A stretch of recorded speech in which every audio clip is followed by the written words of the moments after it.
committee. We're joined by committee members Smith and Blumenfeld from the fantastic San Fernando Valley. You're outnumbered. We are outnumbered. My name is Marquise Harris-Dawson, chair of the committee from South Los Angeles. We'll begin this meeting as we do all of our meetings with folks who signed up for multiple items.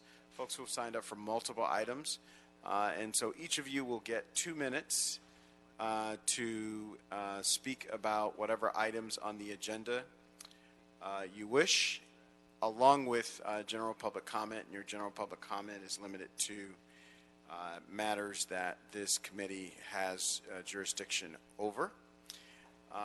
And so we'll begin that process. Ms. Jackson, Mickey Jackson, you're up first, followed by Refugio Contreras. Mickey Jackson, Healthy Housing Foundation, AIDS Healthcare Foundation.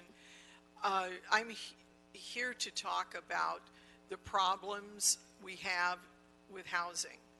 I do believe that this is the clearest piece of action that I have seen, this especially item 8, of the attempt to strip the CRA successor agency of its powers, is the clearest, most absolute evidence that the City Council, in fact, wants and cares nothing about affordable housing. The City Council wants to get rid of the provisions that hold developers accountable for the goodies they get, the entitlements and so on, because the CRA has a check and balance in it, which the TOC and others don't have hardly any. They want to get rid of this so that the CRA's much greater responsibilities toward affordable housing, they can then negate. She should have had 2 minutes. Yes. I think that was only one. Sorry. That's okay. We'll go. There you go. So what's going on here is to keep the goodies, the entitlements, the giveaways, the subsidies, all of these things that can cause a developer to overnight, with a few entitlements, make a fortune. We're going to try to get rid of all of their obligations to give anything back so that they can run rampant.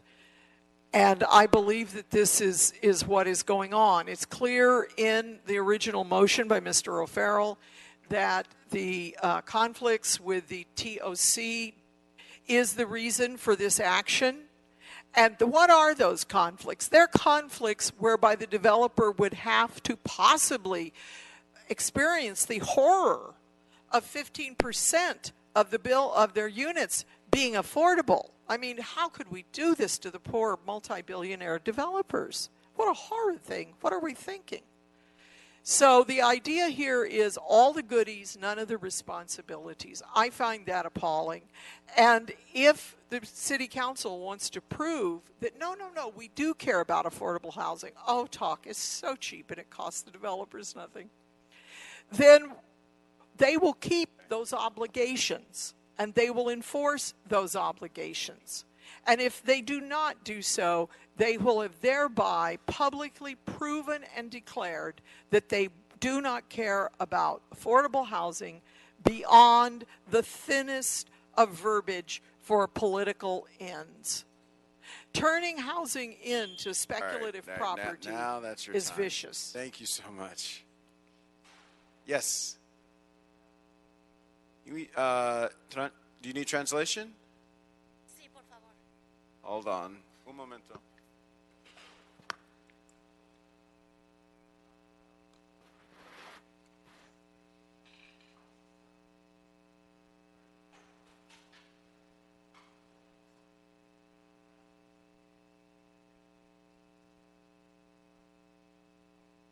Test.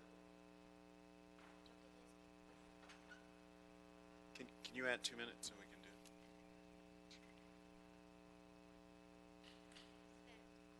Es que yo sé que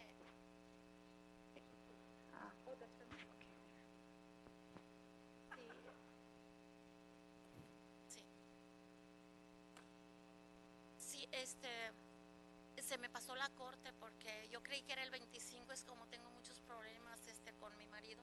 I would like to say to you that I missed my court date. It was at 10 a.m. today, but I am having some family problems with my husband.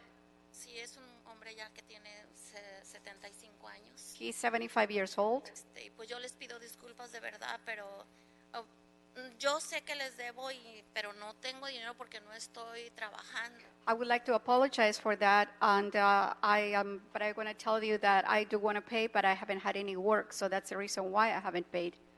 Pardon me. Can you ask if this is for a lien? ¿Esto es para un embargo? Es una multa. She has a fine from the city. Okay. Can you ask her to speak with Miss Lucy, who's right here, and we'll help you out. Sí, está bien. Okay, thank you. Got it. All right. Herman and Red Chief. So you heard the testimony of what we're talking about? Entitlements, the strain of affordable housing, the so-called CEQA and the CRA get favorite rules and make your lives miserable. But the issue here is Section 15331. And on behalf of the public's interest, fuck you. Then I pass over from Mr. Wesson. Why on item number 8? Mr. Weezar has no right. Mr. Weezar's under an investigation by the FBI. So you shouldn't have his number on this item. Mr. Weezar has no entitlements. Mr. Weezar caused the strains in our communities by taking away our properties and giving them to developers for $1 motherfucking dollar lease. Who's stupid now? You, Angelinos? They are. And then you go into the building and safety issue on earthquake. For the record, item 6039018-067, Ms. Contreras versus the City of Los Angeles. Building and safety. Fuck you. You don't put a lien on a woman whose husband's sick and old like me, you dumb fucks. I'm the only asshole who can say to you what's in interest of the public. Instead, they take advantage of all of you because you're afraid to call the pussy Bloomfield who has a black wife and dumbass Smith who doesn't pay attention. Now my general public comment. I felt left out. Your time's up, sir. Fuck affordable housing. I have You're 1 minute, disrupting sir. the You said meeting. 3 minutes. This is your first warning. Nigger. All right, welcome to Los Angeles Council Chambers. Mr. Mayor, we'll begin our meeting with item number 9. There's been a request to continue that matter until the 26th of March. That's correct, Councilman. This is an appeal relative to a haul route in CD4. Okay, and if there's no objection, that'll be the order. And then that, if we could next go to items number 5 and 6, if we could read those Councilman- into the record. Sure. Councilman, item 5 is a cultural heritage item relative to the inclusion of the Charles Vivas duplex in CD10 as a historic cultural monument. And item 6, again, a cultural heritage commission report relative to the inclusion of the Charlotte Chase Apartments as a historic cultural monument in CD10. Ms. Bernstein. Good afternoon. Ken Bernstein with Department of City Planning and Office of Historic Resources. The first item, Charles H. Beavis duplex, is on Genesee Avenue. This was initiated by Council Motion, Council District 10. The Cultural Heritage Commission findings were that it met the Cultural Heritage Ordinance criteria as embodying the distinctive characteristics of Spanish colonial revival architecture as applied to a multifamily residence. Would you like me to go on to item 6? Or do you want Yes, to please. Item 6 is the Charlotte Chase Apartments. Also on Genesee, also initiated by Council District 10. Again, the Cultural Heritage Ordinance recommendation was also unanimous under the same finding that it is eligible as an excellent and highly intact example of Spanish colonial revival architecture applied to a multifamily residence. All right. We've heard the report from staff. We have a little over a dozen speakers on 5 and 6. I just want to check with City Attorney that it's okay to ask people to speak to those together. You can, as long as the actions that are taken thereafter are separate, and if the speakers could be clear as to which item they're speaking on. All right. So I'll be calling up folks who asked to speak on items number 5 and 6. If you could be clear on which items you're speaking on when you speak. If you're speaking on both, we'll give you more time to do so, and consider both of these matters after public comment and comments from the members. We'll begin with Barbara Kroll, Ruth Scribner, Meg McComb, Lorraine Ike, and Sydney Williams.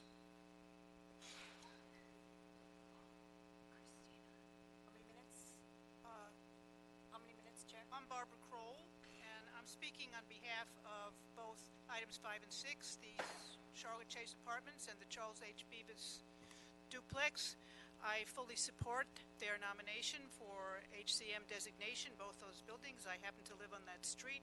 It's a beautifully intact street from the 1930s, and we'd like to keep it that way. Great neighborhood support for this. Thank you. Thank you. I'll cede the rest of my time. Thank you.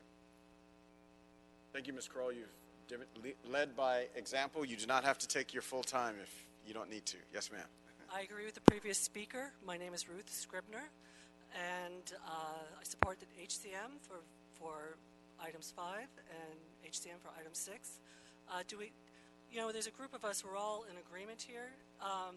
Do we all need to come speak, or? I'll call your names, and if people just want to say pass, that's perfectly fine. Okay. Yeah. Okay, thank you. Thank you. And thank you for having us here. Excellent. Thank you for being here. Meg McComb, good afternoon. I'm a resident of Wilshire Vista. I have been there for 15 years, and I think it's imperative that the quality and the beauty of our neighborhood and the houses that are in it that have been there for 100 years be maintained. So I encourage you to support these two buildings. Thank you very much. Thank you.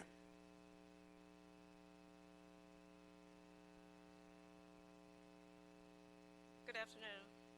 My name is Lorraine Ike, and I have been living in Wilshire Vista for 41 years.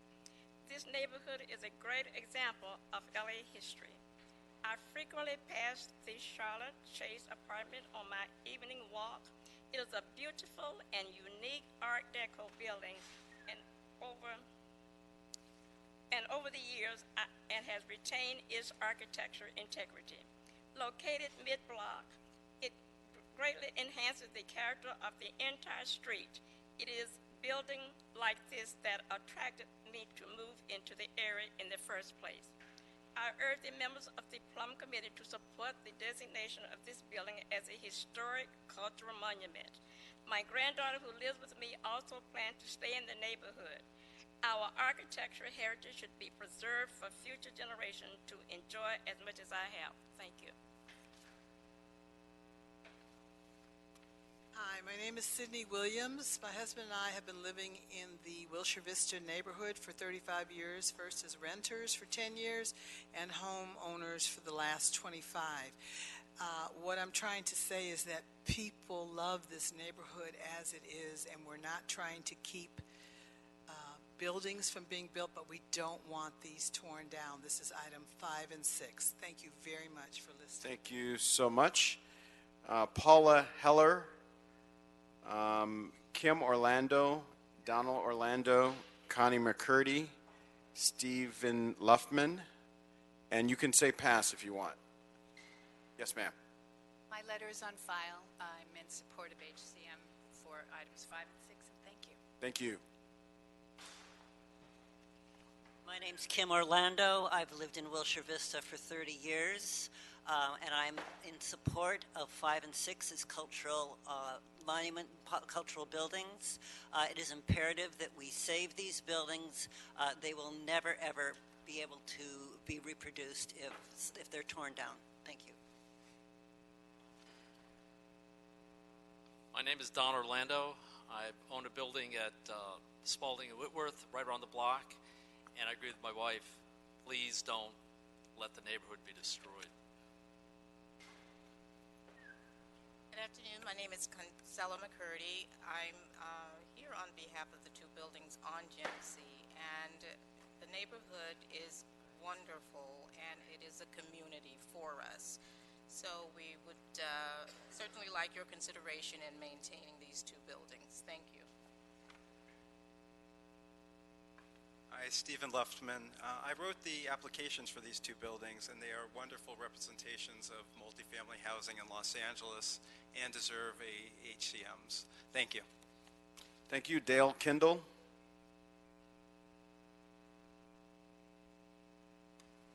Hello, Dale Kendall. I'm here in support of these two properties becoming an HCM. Thank you. Thank you.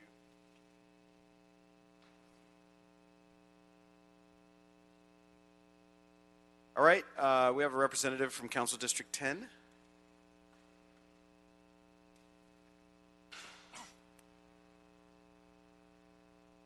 We have two representatives from Council District 10 for 5 and 6. We thought we'd, split it evenly. There you go. Jordan Baruchim and Elizabeth Carlin from Council President Herb Weston's office. We're here today to wholeheartedly support the nomination before you. This was a nomination via council motion.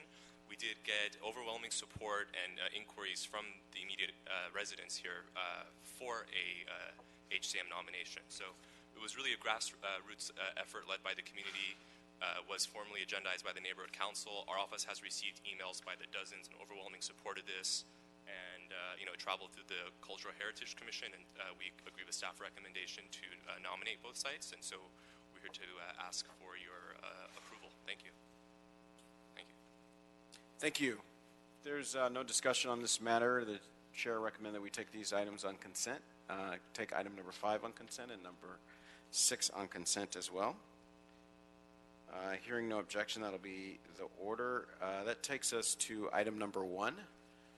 Ask our congratulations, everybody. We'll ask if there's a report from our planning department. Good afternoon, council members. Kevin Keller, Executive Officer, City Planning. Have just one update for the committee. The department does plan to unveil a new draft of citywide urban design guidelines this Friday for public review. Just wanted to highlight that. It'll be a consolidation of 3 existing documents that were created in 2011 to help guide the design of commercial, industrial, and residential developments in the city. And the new document will be a single integrated set of design guidelines recognizing that many projects now involve a mix of uses.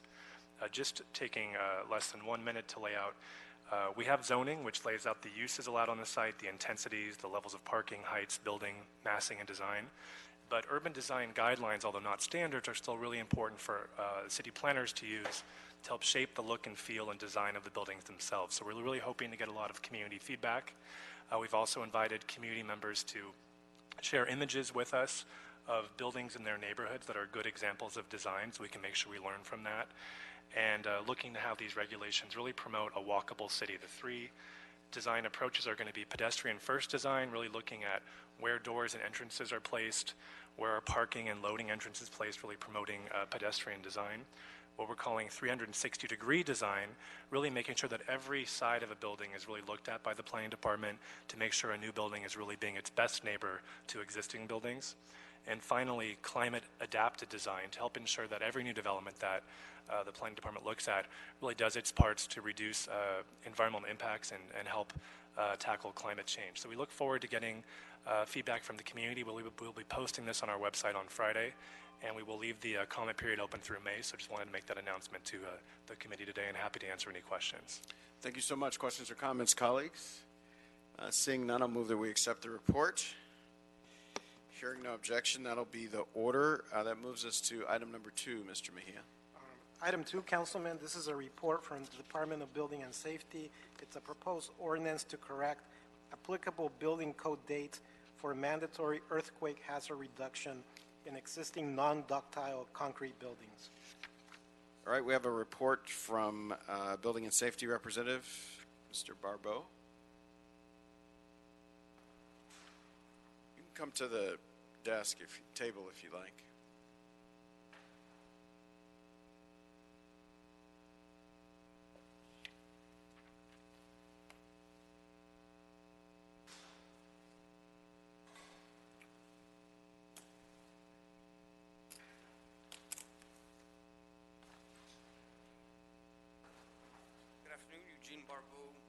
City of Los Angeles Department of Building and Safety Code Engineer.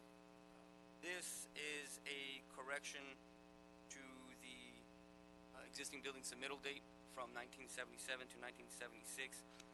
To be more specific, January 13th, 1976. So it's merely a correction to the existing ordinance to be added into the Division 95 of the building standards. Excellent. Does that conclude your report? Question, Mr. Smith? Yeah, what exactly does the correction do? The correction moves back the submittal date for which a building, the definition of a non-ductile building applies. So from, it goes back a year in building code standards. Okay. All right, any other discussion or questions? All right, there are no public comment speakers on this, so we will request the city attorney to prepare and present an ordinance to execute this request. Without objection, that'll be the order. Thank you so much. Takes us to item number 3. Item 3, Councilman, this is a motion, Martinez, Buscaino, Harris, Dawson, Wesson. It's instructing Building and Safety, the Airports Department, to report back relative to the issue of allowing hangar space at LAX, Van Nuys Airport, and the Harbor Department. Okay, you're not Ms. Gaba, but... No, I work directly for Ms. Gaba. Okay, well, that'll do for now. Go on. We actually combined 2 council file items. This one was to take in comments, recognize the motion that was submitted, to prepare an ordinance for events within harbor buildings and airport hangars. But we don't have a report at this time. All right. There are some public comment speakers on this card, but while you're there, I want to see if there's any questions or comments from members. None? Mr. Smith? All right. So we have Andrew Odom, Kurt Castagna, Armando Flores, Elise Swanson. Yes. All right. Hi, my name is Andrew Odom. Thank you for giving me the opportunity to speak. I applaud all of your actions to begin the process of reopening city facilities and for special and temporary events. Along with the moratorium passed by the city for city-owned property, the Departments of Building and Safety have also been denying the vast majority of special event permits for private spaces not zoned for assembly. This has been negatively impacting the arts and cultural communities here in Los Angeles and the cultural and artistic legacy of our great city. Restricting the opportunity for young artists and musicians who don't have the means to rent large event spaces. I encourage you all to use this opportunity early in this process to bring in the Department of Cultural Affairs and city planning to widen the scope of this rather than just focusing on city-owned property. It's time we actually make a good effort in starting a new temporary event permit system for all events in all structures in buildings maybe not zoned for assembly. Thank you. Thank you.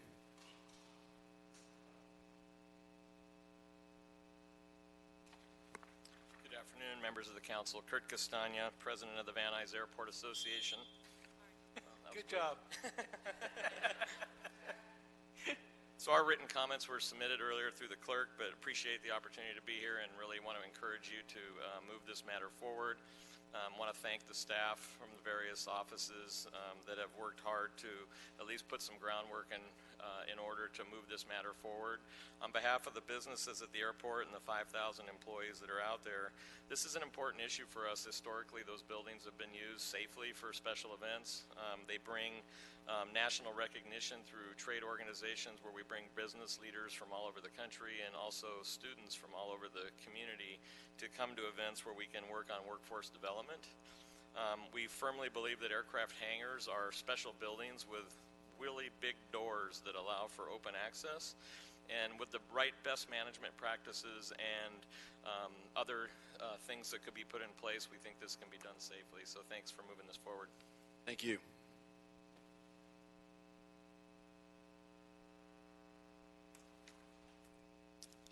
Good afternoon. My name is Armando Flores with the Valley Industry and Commerce Association, VICA. We represent businesses across LA, including many tenants at Van Nuys Airport and LAX. These two airports are economic drivers of our region and are also community hubs. We are grateful to the mayor and council members Martinez and Buscaino for their leadership, as well as LADBS and LAFD for their work to resolve this problem. In the past, airport tenants have often hosted large community events at their hangars, such as fundraisers for local nonprofit organizations that serve our community.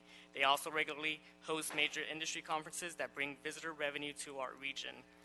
During events, operators clear hangars of items which are not directly related to the events due to the strict fueling safety standards. Aircraft fuel and other hazardous materials are not situated near hangars. VICA urges the council to set standards and create a formal review and permitting process that protects public safety while allowing these events to be held in hangars. Thank you for your consideration. Thank you.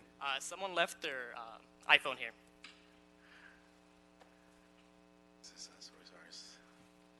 Good afternoon. My name is Elise Swanson, President and CEO of the San Pedro Chamber of Commerce, and I'm here today in support of item 3, the warehouse hangar motion. As many of you know, San Pedro is undergoing an exciting transformation with the redevelopment of our waterfront into a vibrant restaurant and entertainment venue and the investment in new housing construction and the development of projects such as Alta Sea, an ocean research project. San Pedro is truly experiencing economic growth. The Chamber has been at the forefront of these initiatives, and a part of our efforts to bolster the local economy, we have partnered with Discover LA as an official satellite office to promote San Pedro and support additional tourism opportunities. However, just a few short years ago, we experienced a significant setback in our tourism efforts when Los Angeles Building and Safety Department ended its long-standing policy of reviewing and issuing temporary special event use permits. We understand the safety concerns, but the Chamber had done numerous events under the permits. Thank you very much for your time. Thank you. The iPhone has been retrieved, and the sergeant has it in his possession. So we have Anna Carpenter and Anna Dragan to close.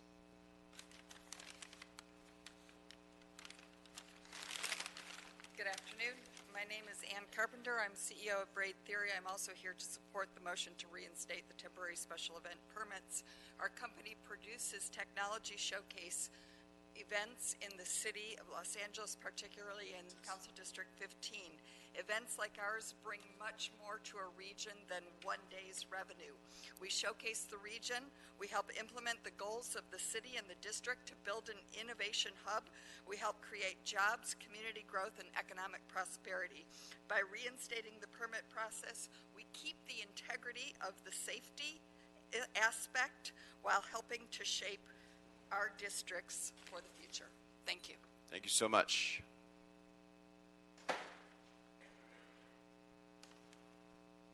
Good afternoon, Mr. Chair and honorable members. My name is Anna Dragan, and I'm the Port Affairs Director for Councilmember Joe Buscaino. Following the tragic ghost ship fire in Oakland, the Department of Building and Safety abruptly ceased issuing temporary special event permits to Crafted, a tenant of historic Warehouse 10 at the Port of Los Angeles. This change of policy was decided behind closed doors by department staff and was not adopted by either the Fire Commission or the Building and Safety Commission. After several meetings with staff from Fire and LADBS, we determined the main concern from the departments was primarily legal in nature, not safety.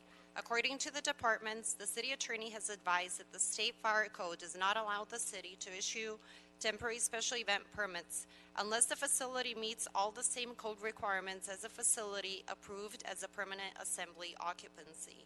For Crafted, this means spending an additional $5 million in costly seismic retrofits. I urge you to adopt the motion before you. Thank you so much. Any questions or comments, members, on this matter?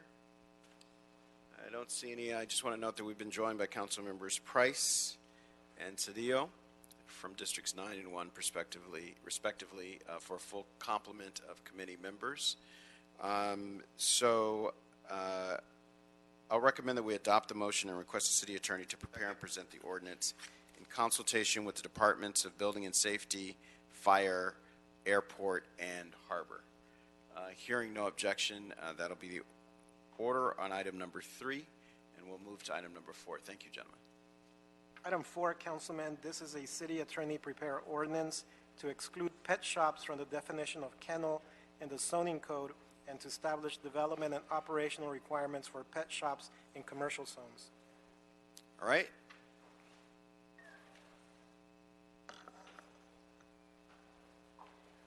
Good afternoon. Phyllis Nathanson with the Planning Department.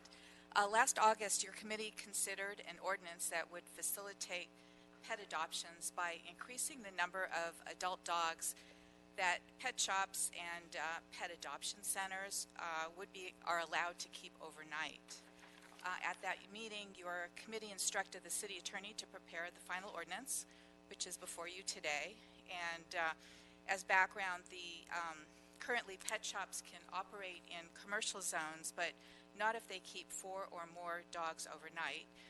Establishments that keep 4 or more adult dogs overnight are considered kennels, and kennels are only allowed in industrial zones. The ordinance modifies the regulations so that pet shops keeping 4 or more adult dogs overnight can operate in certain commercial zones, but only if they comply with a set of standards. And these standards were crafted with the help of Building and Safety and Department of Animal Services to ensure that pet shops operate in a manner that is appropriate to the commercial setting. Thank you so much. First, I'll check and see if there are questions or comments from committee members on this. Mr. Blumenfeld. Great, thank you. No, I'm thrilled about this, that this ordinance is finally near the finish line. As you know, this whole thing started because there was a animal rescue in my district where the Rock and Rescue, where they didn't realize that they were out of compliance. Turned out they were out of compliance. The community was rallying around them because they had been a great part of our community. We ended up getting them a variance so that they could continue to operate in a commercial zone, which makes a lot of sense because if we want to get our pets adopted, which is an important goal of the city, that we want to have these pets available to be seen on areas where there's a lot of foot traffic. So we solved the problem for that one animal adoption center, but realized that there was a problem citywide, and we're working with Animal Services, City Attorney, everyone else. We were able to get this ordinance together over the last couple of years, and now we'll solve this problem more globally for all folks who want to have an animal rescue on a commercial area, and we do it in a way that's respectful of the community, has the safety features in place for nuisance issues, but allows us to further our goal of adopting these pets. So I'm just thrilled about that. I look forward to moving this forward. One quick question, and this is a very minor thing, but it's written pet shops / animal adoption centers. And these days people don't like to use the word pet shops because even though the language of this is very clear that it does not include puppy mills, it does not include traditional pet stores, the word animal adoption center is much more accepted in the community. Is there a way to, or would it cause any slowdown or any difficulty if we just sort of find and replace, and everywhere there's a pet shop, just put in animal adoption center? Would that cause any issues? I don't think there's an issue. Looks like we're going to hear from the city attorney. City Attorney, Deputy City Attorney Charles. That definition is in there. The definition of pet shop includes animal adoption facility. That's written into the ordinance. Right. So they're interchangeable. Yeah, it's just we now consider them all animal adoption centers unless they're. It confuses folks out there. I mean, the definitions are clear in the text that we're not allowing the puppy mills and we're not allowing the old pet shops that are just selling the pets, but the words get people tripped up, and I didn't know if there's a way thought, to. When I'm thinking about how the ordinance is actually structured, we'd have to revisit the the wording of the ordinance just to make sure that it doesn't inadvertently change the meaning of other things. Okay. Well, then I will leave it alone at the moment, but just to assure folks, even though that word is in there, that when you look through the actual document, we're talking about animal adoption centers in the way that most of the animal advocates recognize it these days for animals that are in need of rescue, not animals that have been bred to be sold. Okay. Thank you. Thank you so much, Mr. Blumenfeld. There are no public comment speakers on this item, so I'll move that we approve the city attorney's prepared ordinance. If there's no objection, that'll be the order. And that'll take us, Mr. Mejia, to item number 7. Item 7, Councilman, this is a report from the Cultural Heritage Commission which declined the inclusion of the Goldstein Apartments as a historic cultural monument. All right, Mr. Bernstein.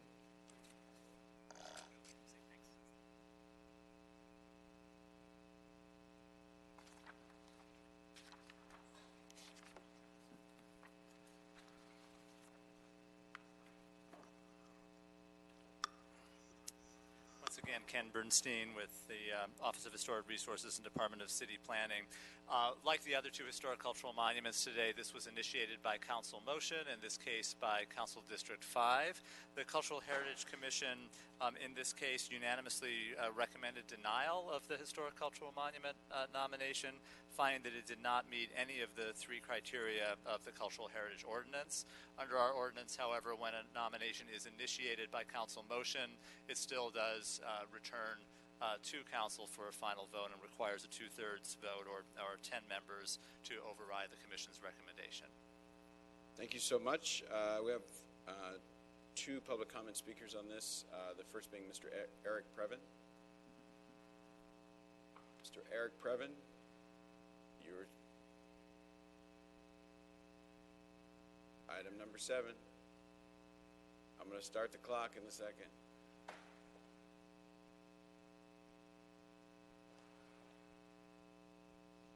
All right, it looks like Mr. Previn is declining his opportunity to speak.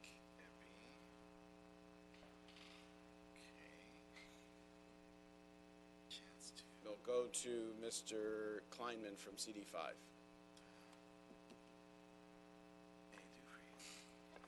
Good afternoon, council members. My name is Aviv Kleinman, Planning Deputy for Councilmember Koretz's office. Our office requests the council extend by 15 days for good cause the time to act on a report from the CHC, as allowed by section 22.171.10F of the Administrative Code, relative to the inclusion of the Goldstein Apartments located at 132 North Kings as a historic cultural monument that is pending council consideration, which is council file number 18-0819. Inasmuch as it has a deadline for council to act on April 10, 2019, to enable all interested stakeholders more time to fully deliberate its merits. Please. Thank you so much. So we'll make a motion that we extend for 15 days as laid out by the representative of Council District 5. Hearing no objection, that'll be the order. And that'll take us to item number 8. Thank you again, Mr. Bernstein. Item 8, Councilman, this is a report from the Planning Commission. It's a proposed ordinance and a resolution to transfer only the land use authority from the CRA, LA, DLA to the City of LA for 19 unexpired redevelopment project areas in the city. Thank you. Good afternoon, council members. Patricia Diefendorfer, Planning Department staff. The item before you is a resolution and ordinance that would effectuate the transfer of land use from the Community Redevelopment Agency designated local authority to the City of Los Angeles and establish procedures to implement the land use provisions of the 19 remaining unexpired redevelopment plans, the last of which expires in 2033. This matter was considered by the City Planning Commission on December 20th, 2018. The Commission, in its action, approved the resolution and ordinance and recommended that the City Council take the following actions. Adopt the resolution transferring the land use authority from the CRA, LA, DLA to the City of Los Angeles. Adopt the ordinance establishing procedures implementing the redevelopment plans and making other amendments to the Los Angeles Municipal Code to facilitate the transfer of the land use authority. adopt the findings of the Commission as the findings of the City Council, including the environmental findings, concur with the Commission's determination pursuant to the California Public Resources Code, Section 15378B5, that the proposed resolution and ordinance is not a project under CEQA, and determine based on the whole of the administrative record that the project is exempt from CEQA pursuant to the CEQA city guidelines, and that there's no substantial evidence demonstrating that the exception to categorical exemptions apply. Technical modifications have been submitted to the committee, are proposed to the resolution and ordinance that serve to clarify certain language, definitions, and procedures in the documents. These technical modifications are not substantive in nature and do not change the environmental clearance associated with these actions. Adoption of the resolution and ordinance would allow the city to continue to implement the land use provisions of the remaining unexpired redevelopment plans and to centralize land use decision-making within the city, within the Department of City Planning. Assuming the Land Use Authority will also streamline discretionary review of development projects and remove duplicative processes. By way of some very brief background, the dissolution of the Community Redevelopment Agency under ABX 126 took effect in February 1st, 2012. The redevelopment plans were not eliminated as part of the dissolution of the CRA, and they remain in effect. With this transfer, the city will only be taking the land use provisions of the redevelopment plans and associated designs for development plans, and will not be taking on any other plan provisions that pertain to redevelopment activities. At the time that the redevelopment agencies were dissolved, the city elected not to become the successor agency for the CRA-LA. As a result, the designated local authority, the CRA-LA-DLA, was appointed and has been continuing to implement the plan since that time. However, another state law, Assembly Bill 1484, approved in June 2012, permits the city to assume the land use authority of the redevelopment plans. This action is consistent with that state law. That's a brief overview of this item. We're happy to answer any questions the committee might have. Thank you so much. Questions or comments for staff members? Mr. Blumenfeld. Thank you. I'm assuming we don't need any additional staff to take on these responsibilities. Is that correct? Craig Weber, planning staff. That is correct. Actually, the council several years ago, as this work program was initiated, designated 6 staff to the Department of City Planning to tackle the policy development that is here today and then to eventually implement those plans. So those staff positions continue to exist in the department.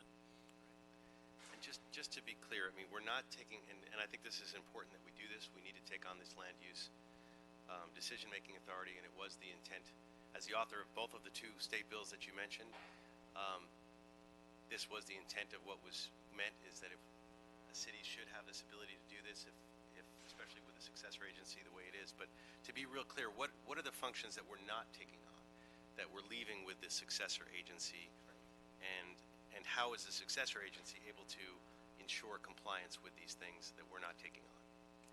Patricia Diefender for Planning Department staff. So the authorities that we're not taking are the financial obligations, or the responsibilities are the financial obligations, anything that's defined in the state law as enforceable obligations, including settlement agreements are an example of that.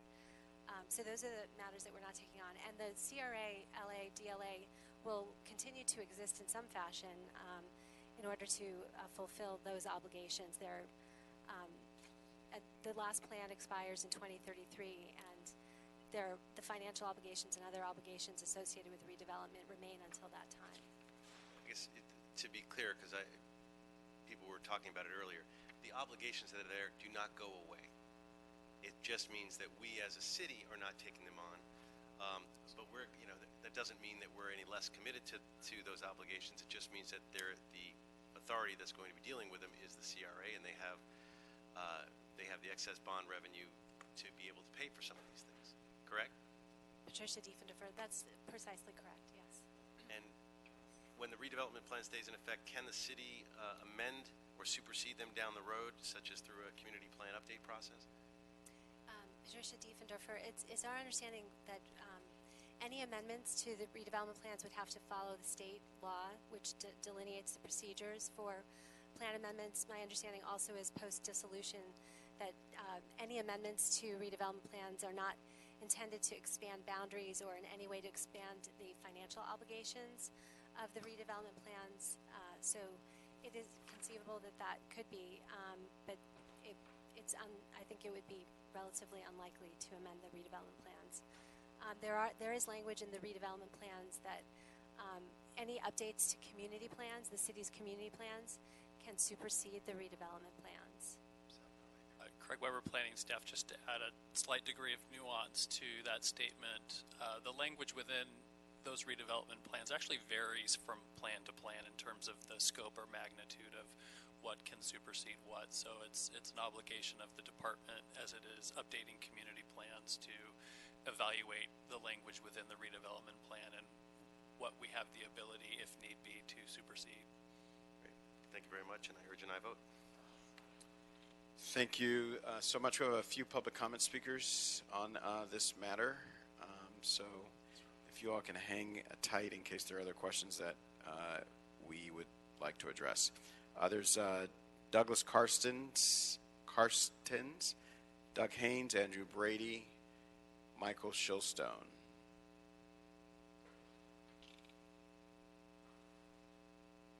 Good afternoon, Honorable Chair, Honorable Council members. My name is Douglas Karstens, and I'm here for the Coalition to Preserve LA and the AIDS Healthcare Foundation. We are here to oppose the transfer of authority. We submitted a letter just prior to this hearing, both by hand and by email. The reason we oppose the transfer is because of the impacts on affordable housing and also density controls in the TOC or the transit-oriented community districts. But let me focus on affordable housing.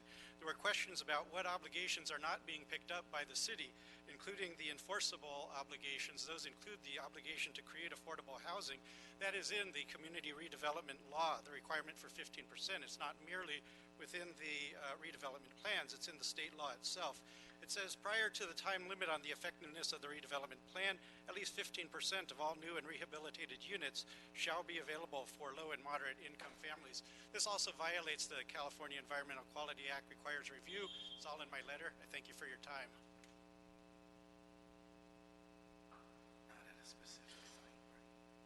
Good afternoon. I'm Michael Shilstone with the Central City Association. As you know, this code amendment comes after a June memo from CRALA saying that the TOC program would be superseded by any redevelopment plan with conflicting density or other provisions. This has put the construction of hundreds of transit-accessible homes, including many affordable units, at risk. We believe this code amendment is an opportunity to resolve that conflict in a manner that enforces Measure JJJ and affirmatively state that the city zoning code takes precedence over CRA redevelopment plans. Right now, city planning is taking the position that CRA redevelopment plans take precedence even when they are years or decades older than more recent ordinances like Measure JJJ. Our members, who are experts in land use law and entitlements, believe this is the wrong legal interpretation, in addition to being bad for housing supply and affordability. We ask that city planning work with your committee and the city attorney to make sure this code amendment resolves the TOC conflict and helps these projects move forward. Thank you.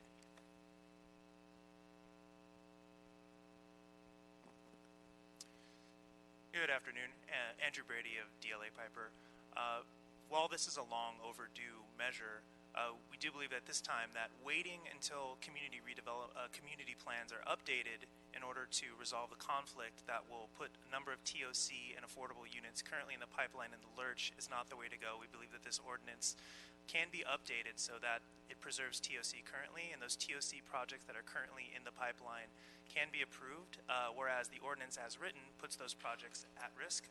We believe some minor amendments to this very important ordinance are necessary in order to ensure that TOC projects currently in the pipeline can be built, and these much needed units and much needed affordable units can be brought online in the short term. Thank you.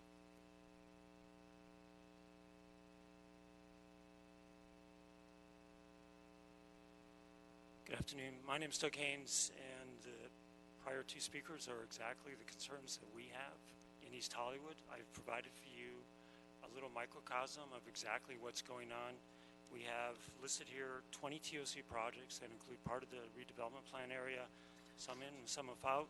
What's occurring right now, because of as a result of AB 283, which had a caveat where redevelopment plan areas were not required to downzone and other areas were, what essentially you'd be doing if TOC projects come in is accelerating the decimation we're seeing of affordable housing. Accelerating the migration of minorities out of redevelopment plan areas and the incoming of the white population, and that's expressed through here because they retained the high density zoning that should have been downzoned at that time. If you're going to assume the authority, then you have to make it consistent with the community plan and the general plans with AB 283, meaning you would downzone this area so the devastation we're seeing in certain areas would not occur. Thank you. Thank you. Barbara Schultz, Steve Valenzuela, Steve Diaz, Beth Doris, Eric Previn. Good afternoon. Barbara Schultz, Legal Aid Foundation of Los Angeles, and I represent the Wiggins plaintiffs, one of those enforceable obligations that was mentioned earlier. I've submitted a letter with a lot more detail to you. I just wanted to talk about a couple items this afternoon. First, one of our issues with the ordinance is that it doesn't specifically state that it will comply with the Wiggins Settlement, which obviously is extremely important to us. Specifically, it needs to be an element of the review procedures for project compliance. But secondly, we have a big issue with the fact that the city is kind of cherry picking which things they're taking. They're basically taking our settlement agreement, cutting it in half, taking part of it to planning and keeping part of it with the CRA. And my biggest concern is over the maintaining the baseline. So the baseline is what keeps track of all the units within the redevelopment area and their affordability level. And this is what triggers replacement obligations. Thank you. It's very important that this be part of the land use functions. Thank you.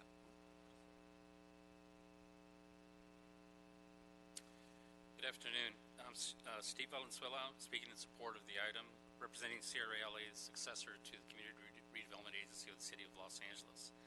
For the past 7 years, CRALA has been reviewing and clearing building permits which conform with the underlying redevelopment plans in active project areas. We're very encouraged by the city's renewed efforts to assume the CRA's land use functions. Given CRA's limited staffing and our continuing winding down activities, the proposed transfer of the land use authorities to the city is both necessary and overdue. City planning is experienced and proficient in conducting similar conformance reviews and making the necessary findings. We look forward to working with city staff on a smooth and efficient transition. Thank you.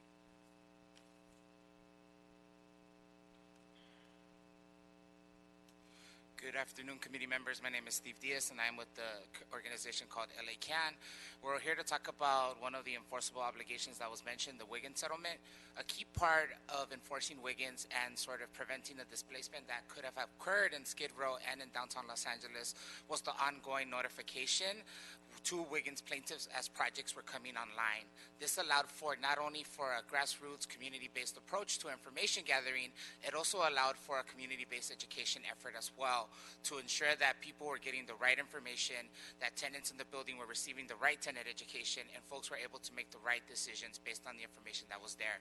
This is a key component that's missing in the proposed ordinance that's before you, and we strongly urge you to ensure that this communication continues to happen. Thank you.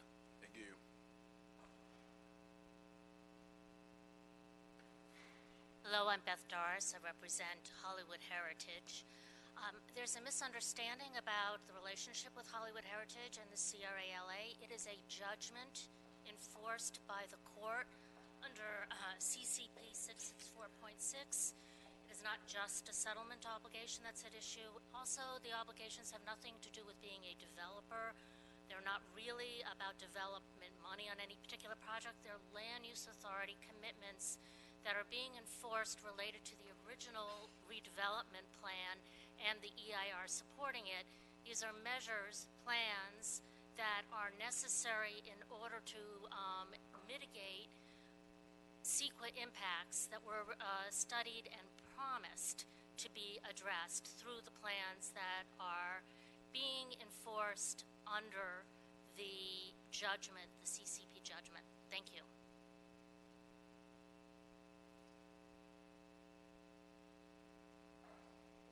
Greetings, it's Eric Previn. I found an agenda. Thank you, Mr. Harris Dawson. You know, CRLA is a hot subject over at County Board of Supervisors today. Mark Woodley Thomas, there was a strong gust from the east, or from the south. He was talking about how he would like to get Gavin Newsom, who's agreeable, to bring back the tax increment to restore, not at 20%, but 30% to get even more. And Sheila Kuehl banged her little stick and said, wait a second, because we need to make sure that the elements that were promised, that were, as we all know, abused beyond belief, Governor Brown got rid of it because there was all sorts of fake blight and golf courses going up out near Mr. I don't know who. But at any point, I think that this is giving the control back to the Land Use and Planning Division down at downtown City Hall. Where's Mr. Weezar? So that's my time. Thank you. Good luck. All right, we have Mr. Jerry Newman, Jennifer Sardinas, and we'll close with Mr. Craig Bullock.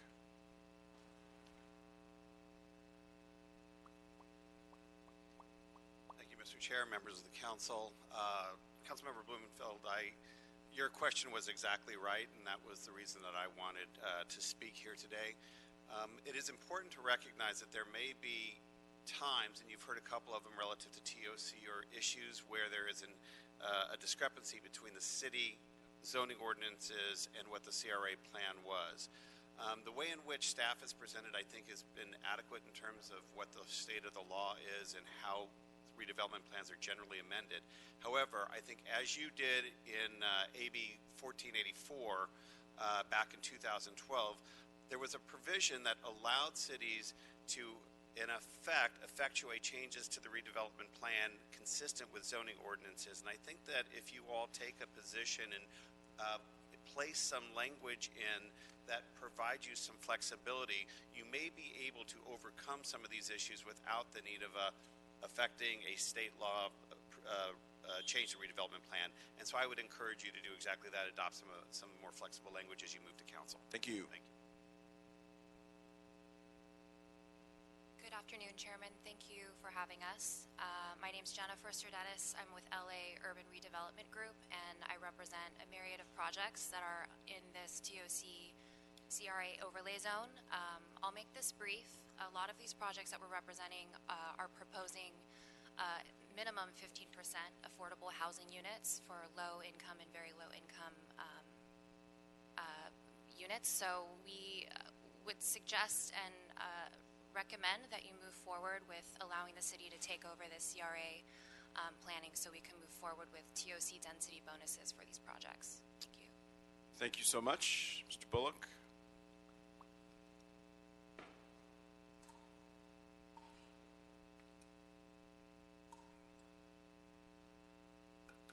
Good afternoon. My name is Craig Bullock, and I'm with Councilmember Mitch O'Farrell's office.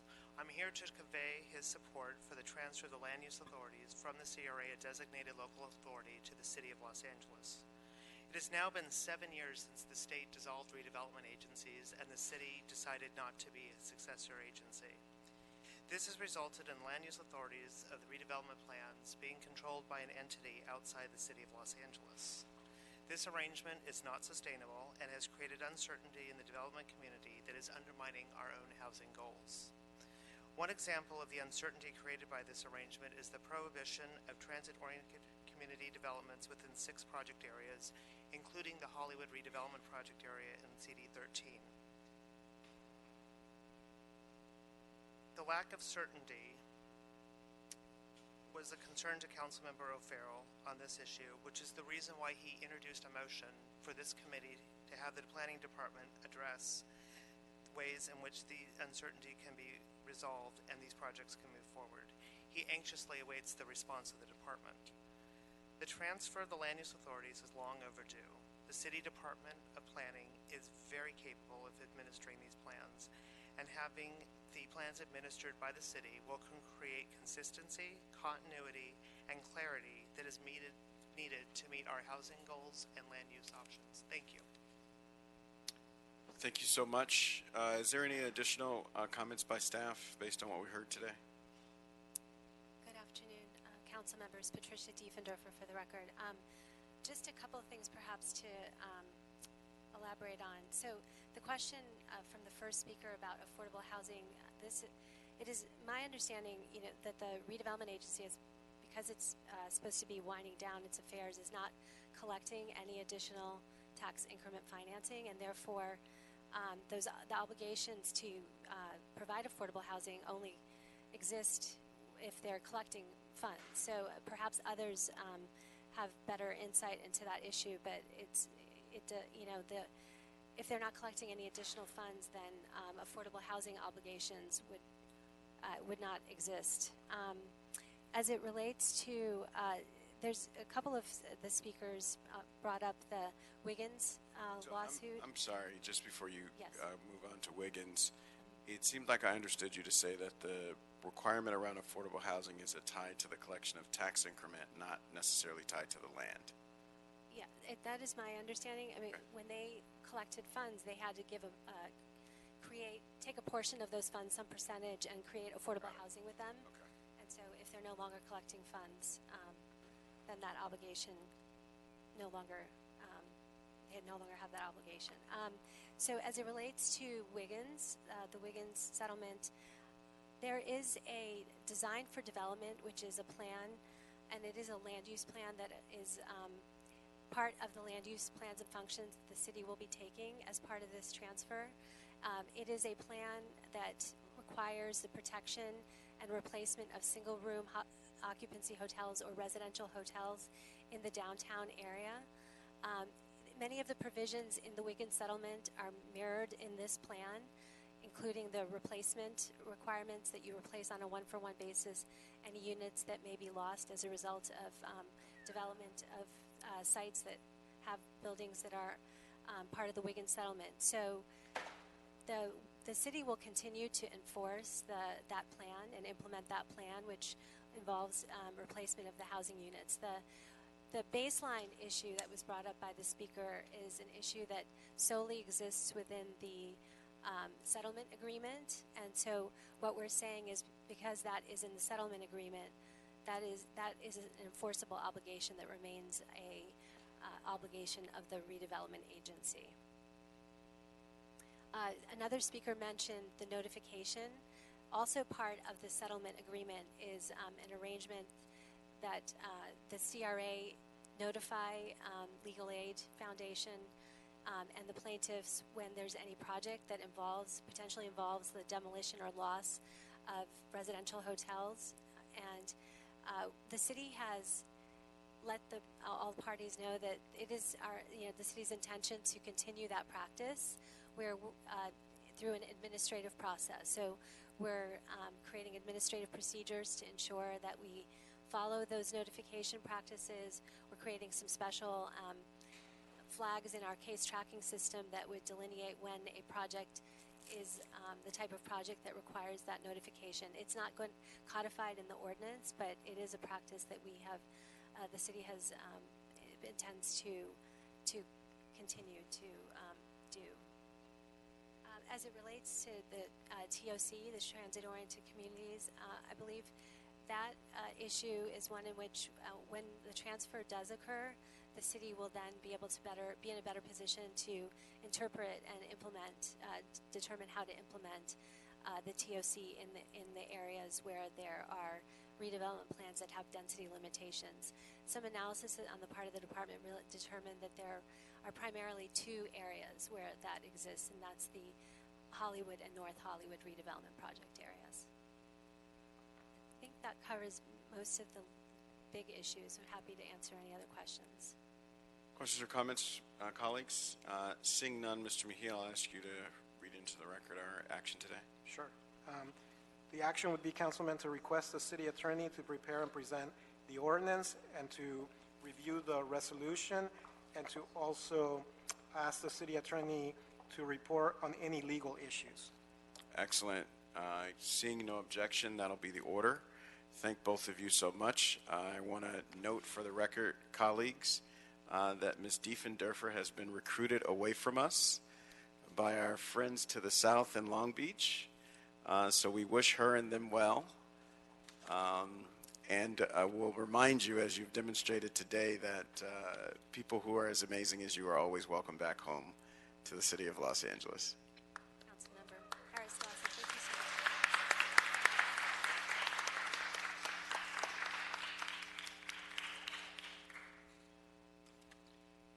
All right, Mr. Mejia, we're going to consider items number 10 and 11 Sure. today together. Yes, Councilman. Items 10 and 11 are interrelated. Same three appellants, the Southwest Regional Council of Carpenters, the Labor International Union Local 300, and the Coalition for Responsible Equitable Development.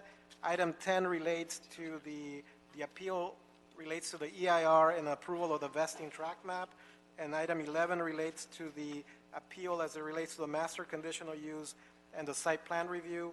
The project is a 725 multifamily residential project with 5% very low income units in CD1. All right, we have a report from staff on this matter. Good afternoon, Plum Committee. Johnny Lee, staff from Major Project Units and City Planning. Before you today are the consideration of a general plan amendment, zone change, and height district change, and appeals on the City Planning Commission's approval of the College Station project, and second-level appeals on the vesting tentative track map. The project would develop the 4.9-acre vacant site located across from the Chinatown Metro Station to construct a mixed-use development project in the Central City North Community Plan area in Cornfield Arroyo Seco specific plan area. The project has a total floor area of 618,580 square feet and includes 725 multifamily or residential units located within five five-story buildings above a two-story podium, 51,600 square feet of commercial uses, and one subterranean level of parking. The proposed floor area ratio is approximately 2.7 to 1, and maximum building height would be 86 feet as corrected in the second errata for the EIR. The project would also include the removal and export of approximately 125,000 cubic yards of soil for the one level of subterranean parking. The requested general plan amendment, zone change, and height district change are consistent with the surrounding neighborhood and supported by city policy.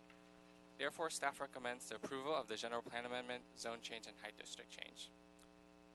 A total of 6 appeals were filed by 3 appellants on the CPC action.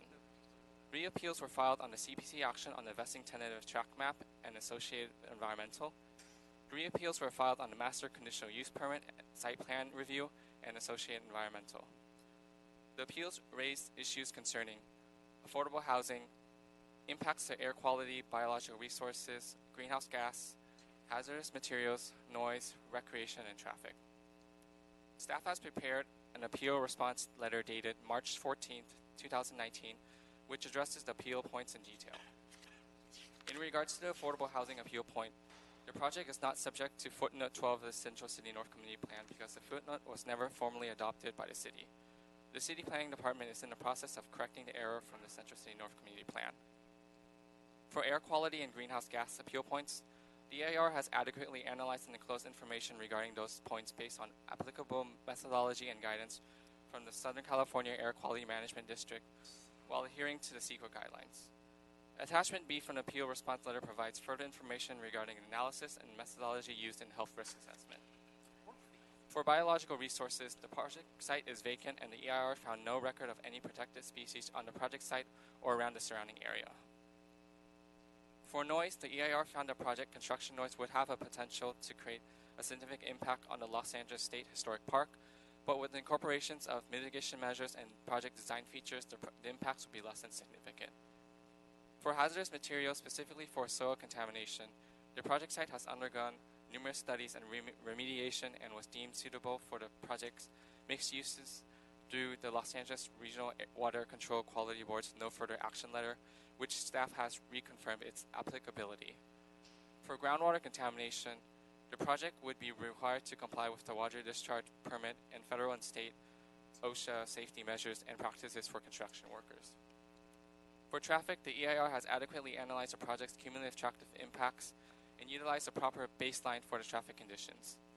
Impacts to traffic would be reduced to less than significant with mitigation measures as stated in the EIR.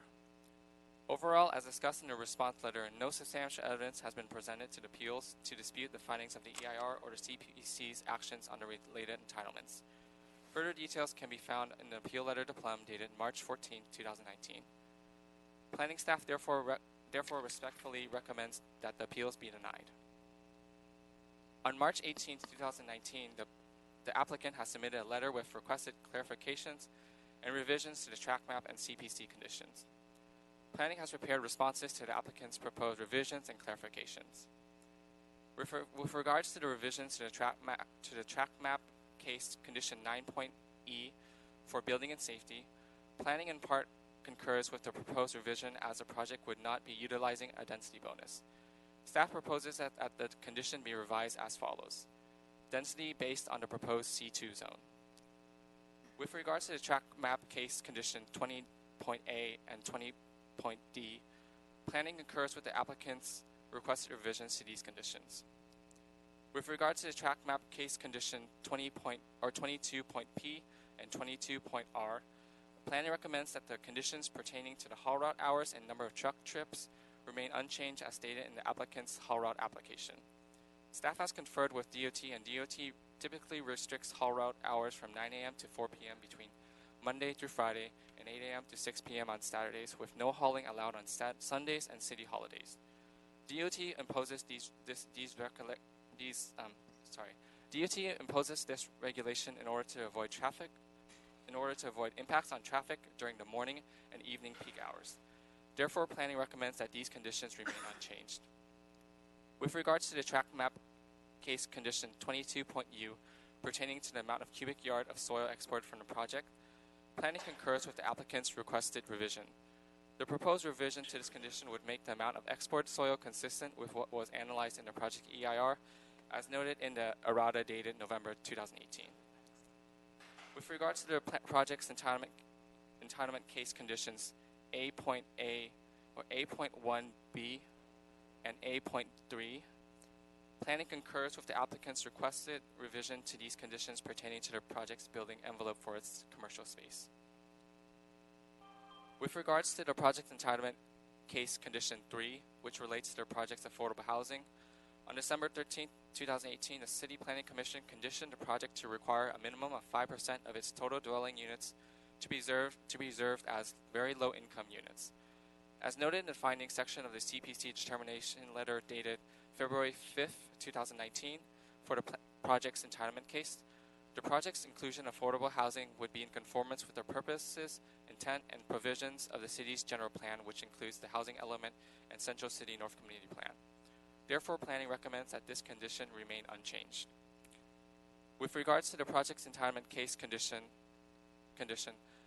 B.2, which relates to the master conditional use permit allowing for alcohol sales, planning disagrees with the applicant's proposed revision to increase the number of establishments from 7 to 8 for the on-site consumption of alcohol.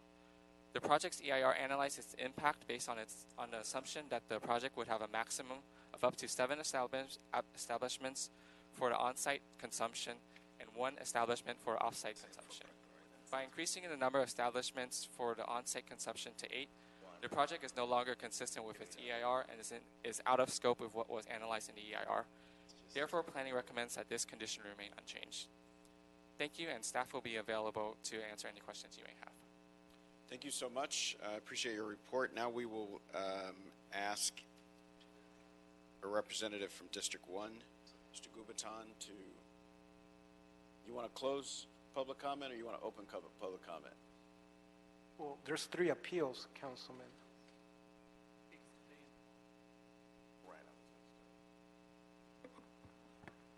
All right, Gerald's deferring to Mr. Cedillo. We've got the appeals to dispense with, don't we? Councilmember, you can take the appeals and the response by the applicant first, and then hear from the council office. It's at the preference of the chair. What's your pleasure, Mr. Cedillo? Just as indicated. Okay. So we'll take the appeals first. And we have 3 appellant representatives, Richard Jury, Nirit Lowton, and Nicholas Whips. And you will each have 5 minutes to speak. But you're not required to use all 5 minutes. Yes. I'll try my best.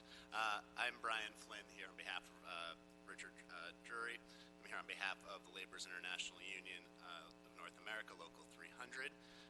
Here to request that the final EIR for this project not be approved. I want to draw your attention to a few issues because I know my time is limited. First off, in the affordable housing aspect, I appreciate staff responses to our appeal letter, and also in that report, it said the project is exempted from Measure JJJ as the project was filed and deemed complete prior to the adoption of Measure JJJ. I mean, this EIR was distributed in March of 2018, a few months after JJJ was passed. So we just request there be a little more information given on if this is deemed complete, who deemed it complete. This project is not complete. We wouldn't be here if it were. So getting some clarity on that. And also, the staff report indicated the project would not contribute to displacement or urban decay based on the fact that it's constructed on a vacant lot. To simply claim that we're building it on a vacant lot is kind of a simplistic view of how gentrification works. Displacement is not just mere physical displacement by building on a developed site.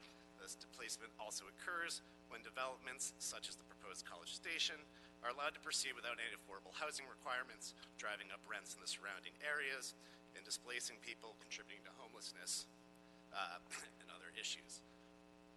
For hazardous materials, we do appreciate that the site, we know the site has been heavily industrial for over 100 years. It has been heavily remediated. However, in that no further action letter from the LA Water Quality Control Board, it did state that there are two potentially exposed populations: the current workers that were there and future construction workers.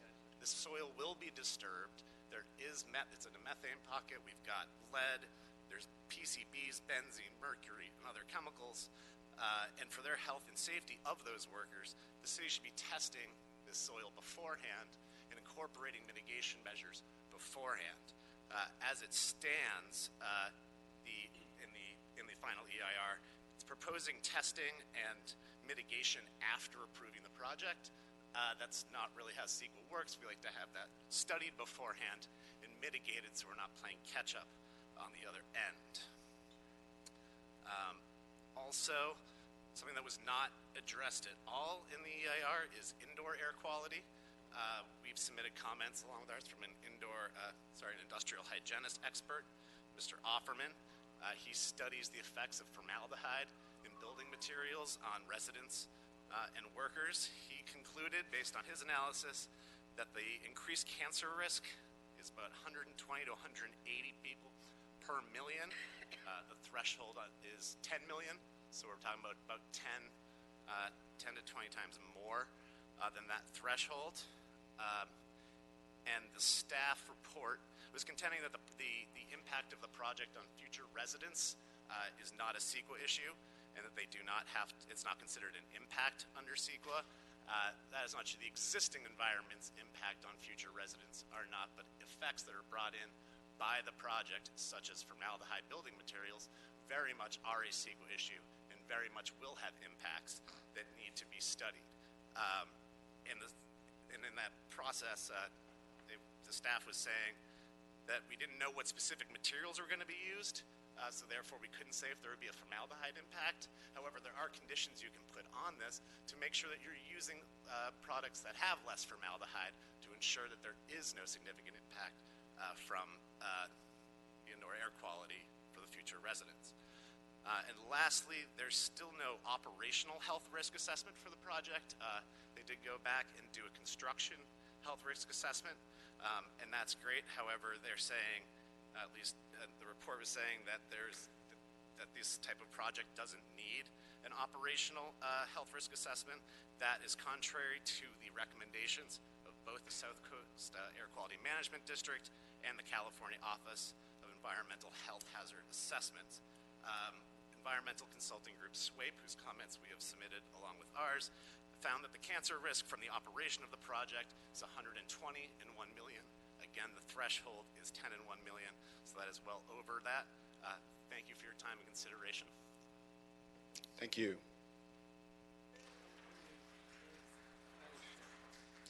Okay, so we have someone representing Creed.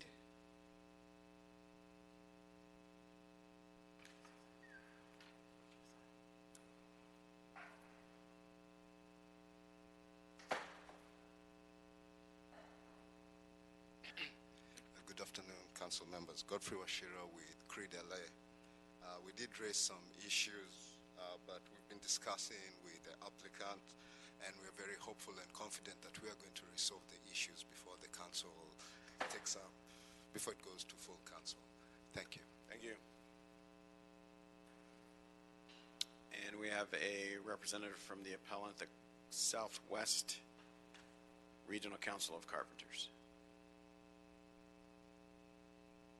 Nicholas Whips, going once, going twice. All right. We have a number of public comment speaker cards. So if I could ask... Councilmember, the applicant is entitled to equal time before moving on, and then comments from the council office. Thank you so much. I appreciate you. We're still learning here. Our apologies. A representative for the applicant. It's Casper, I believe.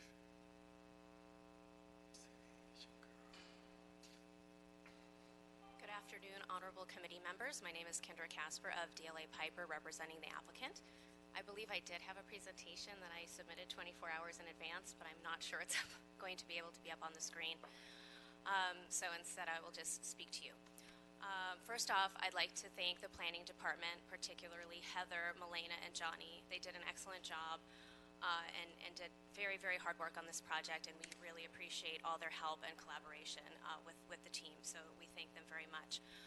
We'd also like to say that we heard the appellant's arguments, and we agree with the planning staff's responses that they said today in their testimony, as well as in their staff report to the Plum Committee. We agree with all of their points and don't believe that the appellants brought up anything else new today. I'm excited today to bring you a project that will bring some much needed housing to the community. We did extensive outreach on this project, reaching both individuals, business groups, and other groups in the community.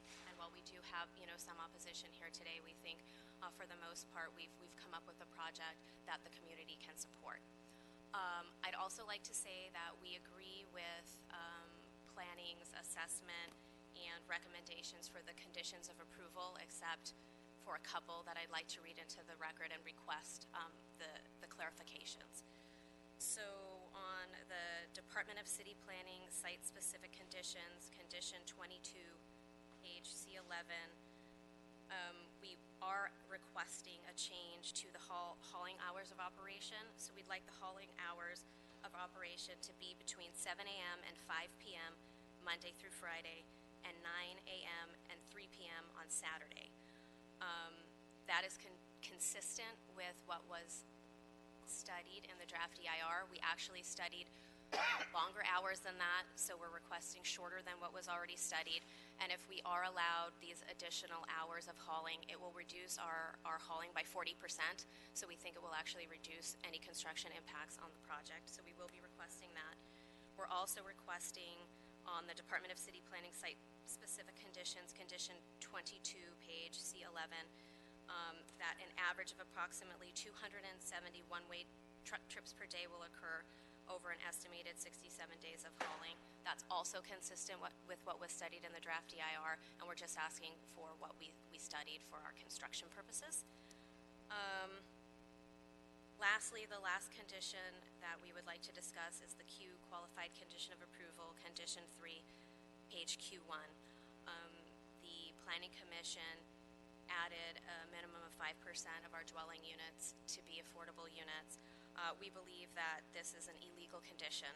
The project has no legal obligation to provide affordable units. It does not seek a density bonus or other affordable housing development incentives, and it is subject to an inclusionary housing requirement. In order to create a condition like that, you have to actually have a nexus to the project. There has to be a nexus between our project and the condition. And here we aren't displacing any housing. We're building new units on a currently vacant lot, and so there is no nexus between the condition and the impacts of our project. With that, I'd like to say thank you very much, and my team is here to answer any questions you have. Thank you. Thank you so much, Ms. Casper. Now, we'll hear from Council District 1, who's standing right next to you.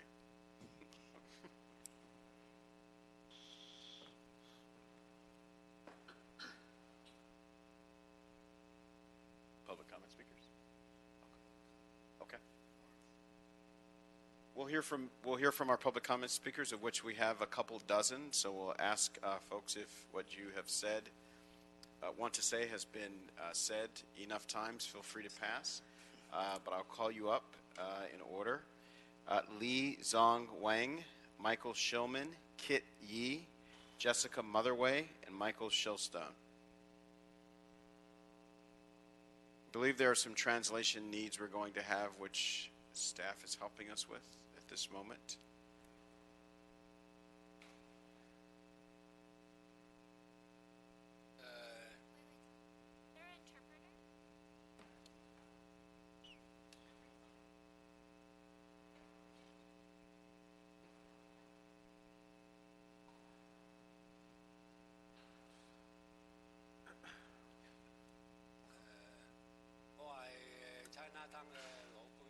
I am a long-standing resident of Chinatown.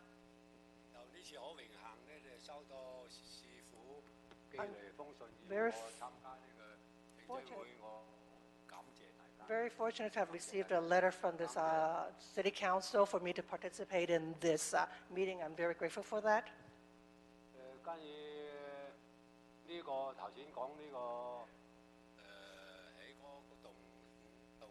Regarding what was mentioned about building those 5 buildings,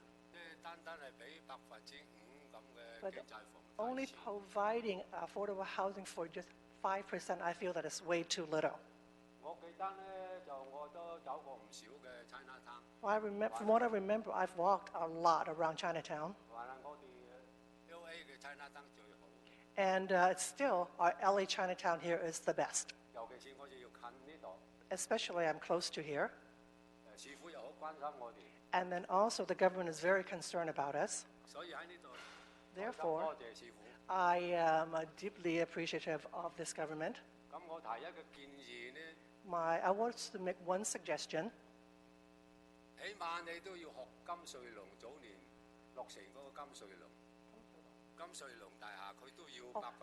So you at least have to learn about that. I believe it's a Golden Dragon building. At least that was asking for at least 25% for affordable housing. Actually, I'm really hoping that it would reach to a level where, like, we're riding in an airplane. You have economy. You have office business class. And then to have more economy class. And then you will have a good development in this society. Okay, thank you. Okay, thank you.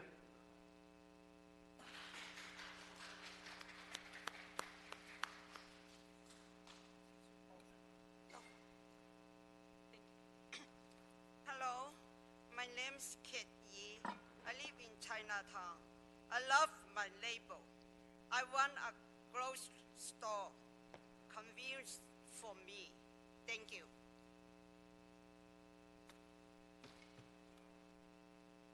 Come on up.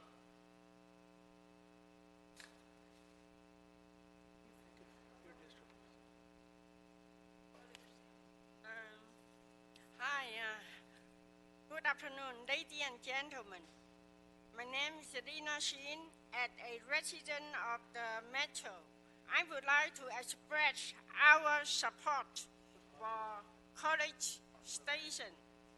College Station have been a great neighbor to us. Many of us live on fixed income. Without the support of the College Station investment team, my neighbors and I was looking at a rent increase. College Station was able to help support me and my neighbor by subsidizing future rent increase. This provides a sense of the assurance and promote sustainability and longevity for myself and for everyone who have called the Metro home for decades. I support College Station for its investment in the well-being of the greater community and encourage you support it as well. Thank you.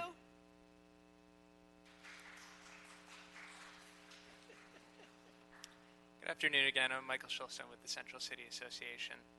CCA is strongly supportive of the College Station development. The project will bring approximately 3,300 construction jobs and hundreds of permanent local jobs. It will replace a large vacant lot with much-needed housing near transit. Its mix of uses will create a hub of activity adjacent to the Chinatown Gold Line Metro Station and LA State Historic Park, helping to thread together this portion of Chinatown with the broader downtown area. Our city deserves the economic progress and improved quality of life that College Station will foster, and we urge you to support it too. Thank you. Jessica Motherway, I think I called you, George Yu, Sofet Phi, Diane Tan, Katie Wang, King Chung, Yu Jun Hua, Tiffany Do.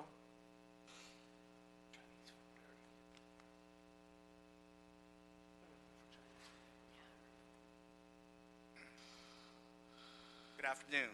My name is George Yu. I'm the Executive Director of the Chinatown Business Improvement District. And separate and apart from that, I've worked in Chinatown and owned property since 1976.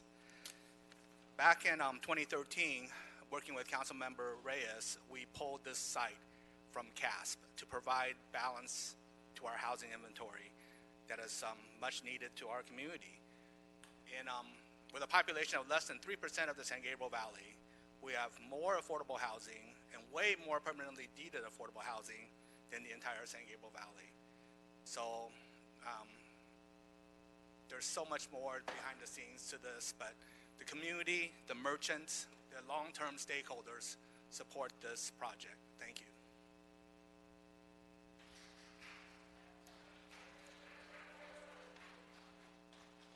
Good afternoon, Plum Committee members. I am Diane Tan. I am a volunteer with the Chinatown Committee for Equitable Development and Chinatown Sustainability Dialogue Group. I'm here to oppose the College Station project as proposed and uphold the appeals. It is well known that there's a serious housing crisis in Los Angeles. Rents are too high and keep increasing to unfair and unaffordable rates. Homeless crisis is prevalent and intensifying. LA needs to retain and increase the numbers of affordable housing. Chinatown is no exception. Chinatown does not need more market rate housing, but needs more affordable housing for the extremely low to the moderate income immigrant individuals and families who live and work in the historic cultural neighborhood.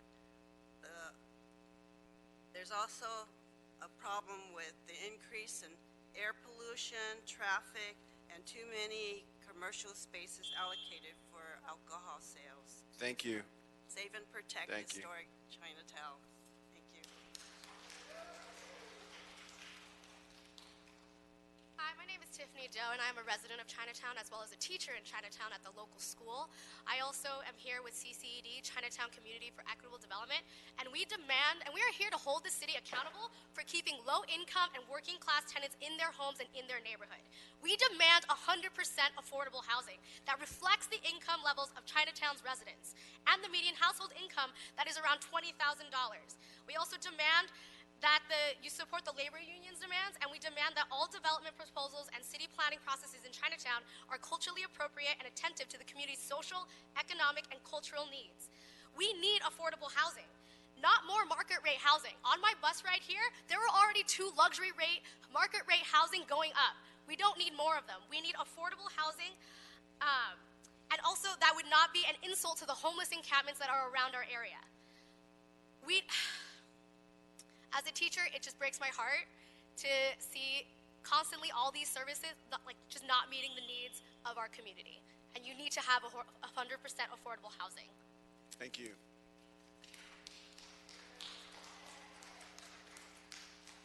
Hi, my name is Katie Wong, and I'm a volunteer with Chinatown Community for Equitable Development. I'm also here to oppose the College Station project. As some of you probably know, this project is proposed to have only 37 affordable units out of a 725. These 37 units are only based on an income of $35,000 a year. And some of you also may know that Chinatown has a median income under $20,000 a year. And in Chinatown, 94% of people are renters, and there's over 15,000 people in Chinatown that are, most of them are paying too much of their income towards their rent. So hearing all this together, it doesn't make any sense to me. It doesn't make sense if the city really wants to build more housing to meet the needs of low-income residents in Chinatown. And it sounds like Atlas offered to contribute $500,000 to Affordable Housing Fund, and that only equals 1 unit of affordable housing, so it's not enough. Thank you.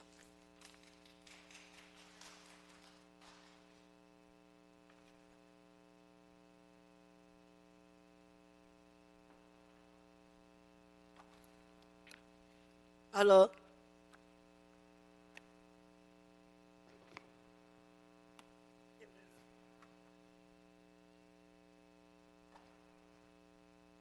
Hello. Hello. Chinatown. I am from Chinatown, 625 Broadway. Broadway. 625. Yeah. Người ta leo kiểu vô kiểu nào.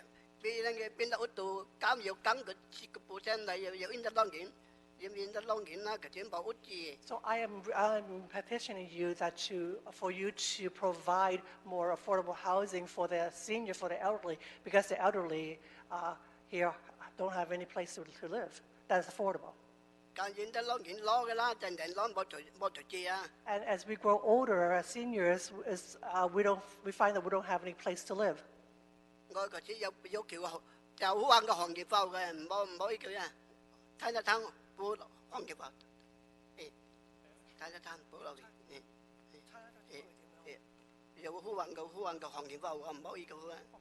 want to take back Chinatown. I want to take back Chinatown and Broadway. Thank you.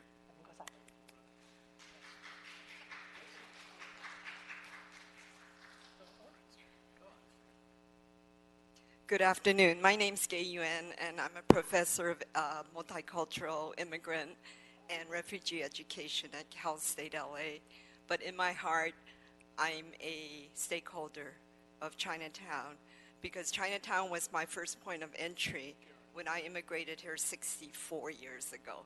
So that's a long time.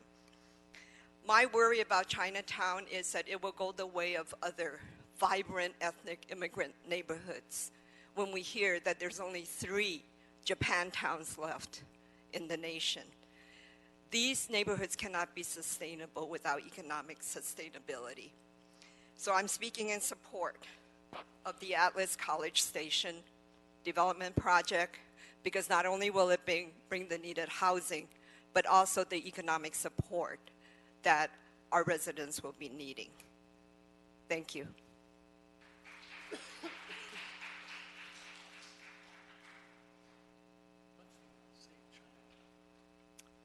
Hi， 各位，我叫張景航。張景航。My name is Ken Ho Chang. 我今日講咧就係話咧呢個 College Station 啊。Today I want to talk about the College Station. 嗰啲賣酒嗰啲牌。That the 7 permits for selling alcohol. I want to talk about that. 商廊嗰度咧，嗰個加又俾5個。Other places you get 5. And in the other places you only get 5. 另外咧，又有其他地方咧，好多個酒牌。And also there are other areas that have many alcohol permits. 佢哋咁咧，即係唔使好耐咧，唐貨咧每個街角都有2-3間賣酒㗎啦。So pretty soon in Chinatown, there's every street is going to be 2 or 3 places that actually sells alcohol. 係咪我哋需唔需要咁樣做咧 ？Do we need to do this? 記得大家1992年嗰個 Remember in 1992 when we had the riots in Los Angeles. 喺南部嗰度咧 ，LA 咧，第一個要求就係話咧，冇咁多嗰啲酒鋪。The first request was not having so many liquor stores. 但係點解佢俾嗰啲黑人啊？而家我哋唐埠咧，越嚟越多啲酒鋪咧。But why? That's for the black community. But right now, why is it here in Chinatown we have more and more liquor stores? 唐埠係咪好需要咁嘅酒？但好多啲 Does 醉貓啊、 Chinatown 撞車 need 啊， this much liquor to attract all these drunks and car accidents 同埋整到我哋啲細路啦成為醉貓啊。 and causing our children to become drunks? 所以我覺得咧喺呢一方面咧， So I feel that in this area, 市政府對我哋糖房咧好多 that the 嗰啲 city 歧視， government is actually prejudiced towards our Chinatown. 忘記咗1992年大暴動 And you 嗰個 forgot about the 歷史教訓。 1992, the lessons from the 1992 riots. 所以咧，我哋要求咧唔好 So that 俾 we are 咁多啲酒牌喺糖房度， requesting that not to allow so many liquor permits here, 令到糖房更加亂。 making Chinatown even more a mess. 咁咩做俾人打啦唔夠喎，仲要再多啲俾人醉貓打 You 喎。 think that there's not enough of us being beaten at the metro? Do you want more drunks beating us? Thank you.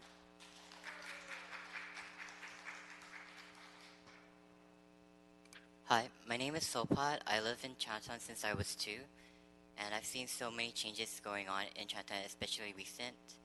And I've seen so many of my neighbors being displaced, being evicted, facing rent increases. And say when this, I'm here to oppose College Station, and I feel like it does not serve or support the current community. And say if this happens to my family or to my friends, we cannot afford to live there, and we need more affordable housing.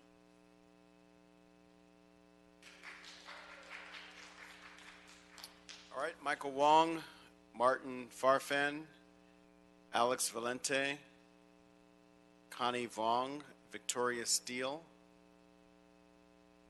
Leonora Camner,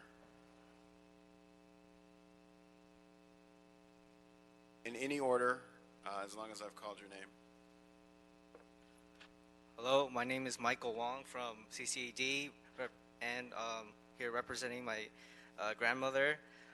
California is in an affordable housing crisis and a homelessness crisis. Cedillo and City Council say they want to tackle homelessness in LA. If so, this project should not be built with merely 5% affordable housing. The homeless count of 2018 counted 52,765 people without permanent housing. Yet experts say that the number should be closer to 200,000 in LA City alone. There are already 111,810 vacant units in LA City, estimated in 2017. There will be more if College Station gets built because it is a market rate housing. LA County, in another report, LA County needs 568,255 affordable housing units for low income and extremely low income neighborhoods. Thank you.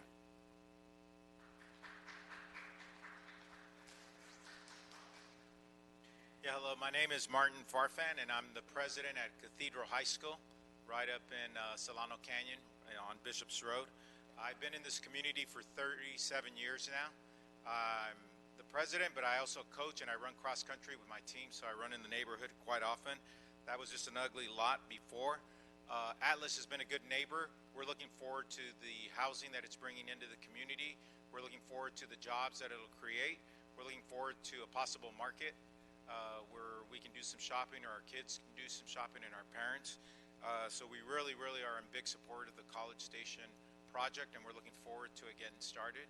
And I'm just here to give our support as one of the bigger employers and schools up in the neighborhood, and we've been here since 1925, and so just coming to support it. Thank you. Thank you. My name is Alex Valente. As a stakeholder and neighbor in Chinatown, I support College Station. We need housing in Los Angeles. This site sits vacant currently. This project will bring jobs, will bring housing, and a much-needed grocery store to Chinatown. We urge you to support this important project and as a great new addition to our neighborhood. Thank you. Thank you. I'm Victoria Steele from Chinatown, and I urge you again to set aside areas around major transit centers for transit-dependent riders, and that does mean affordable housing. And downtown especially needs to have places for bus riders to live because there's 24-hour bus service available. Just located downtown, riders may be able to cut off 20, 30 or more minutes off a trip just because you'll make another connection. And should something happen to Metro, you'll already have other bus companies downtown, Big Blue Bus, Torrance Transit, and so on. And just because we're a small minority of residents in Los Angeles, I don't think we should be ignored. And we need areas around the major transit centers. Also, my main objection in the past to this project has been the ugly building, the unimaginative architecture. And then the last meeting I attended, I found out why.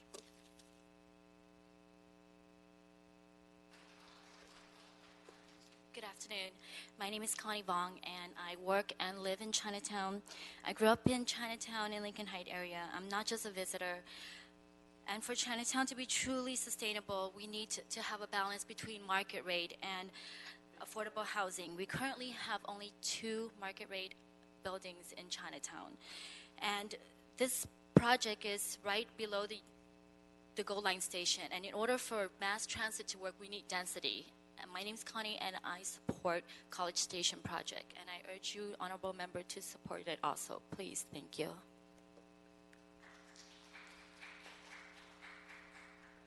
Hello, my name is Leonora Kamner. I'm Managing Director of Abundant Housing LA, and we are a growing movement of people in LA demanding more housing. And we have a housing crisis, we have a homelessness crisis, and that is because the city of LA has been failing to build enough units for the people that need housing here. We also are in the midst of a climate crisis, and that is worsened by having sprawl and people looking farther and farther away from the center of LA for housing and being forced to commute long distance and being forced to use a car. Abundant Housing LA has decided to support this project because it will add a significant amount of units to a transit-oriented location, and because it is being used to increase the affordability of the Metro Lofts building. And we promote and encourage policies that encourage increasing housing in a way that reduces displacement. And this is the kind of project that we need. Thank you.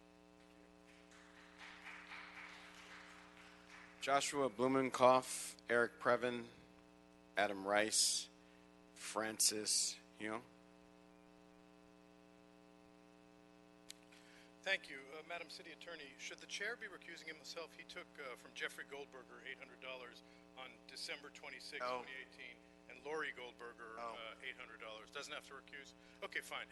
It smells to high heaven, but Atlas is a terrific bunch of treasured partners. Hilda Solis sold them a parking lot, actually bought from them a parking lot for $24 million, right in Mr. Cedillo's district as well.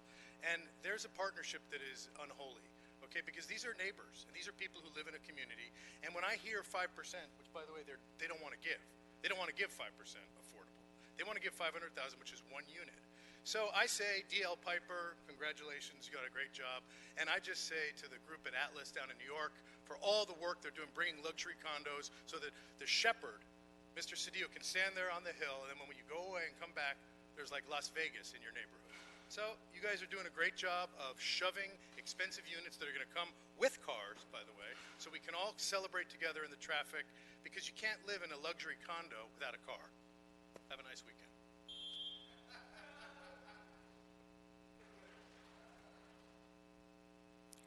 College Station project fails to meet the needs of Chinatown's working class community. Pardon me, stop your time. Can you state your name, please? My name is Frances Huynh. I'm a Chinatown community member, part of CCED. College Station project fails to meet the needs of Chinatown's working class community. The city should not support it. Our residents have been saying the same exact thing at every city hearing. They have been making the same ask for on-site low-income senior housing and community resources. Yet Atlas Capital and city leadership have failed to address the concerns about the project's negative impact on the socio-economical, cultural, and physical landscape of Chinatown. At the City Planning Commission, Jerry Newman of DLA Piper told the commission that during the firm's outreach to the community, residents said they didn't want any affordable housing, so the developer didn't consider including it. Seriously, more affordable housing is one of the top things that residents want. Project representatives considered conversations they held with low-income residents of Metro Senior Lofts who Atlas Capital attempted to bribe to support their project as community engagement. This is not community engagement. Chinatown is not for sale. We want 100% affordable housing. Thank you. Hi, I'm Joshua Blumenkoff. I'm also a member for Abundant Housing LA, and I'm here to support this project. This project is on an empty lot next to a metro station. Build on that lot. I'm also a member, a middle-class person, came to LA from another place in the U.S. Other people come from outside the country. If you don't build new units of housing, where are new people going to come to enjoy the city? Or are we just going to close the city down and say only the people who are here now can stay here, but no one else is allowed to come? So I think this project shows that we're welcoming to new people to come into the city, and we're not making anyone leave. We're just saying new people can come in and live here right close to downtown, close to the metro. So I support this project. Thank you.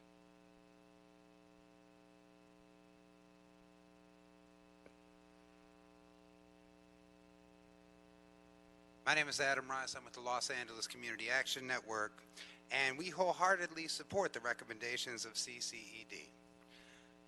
We've heard a lot today, and I must be honest, I'm kind of sick of people stealing our language.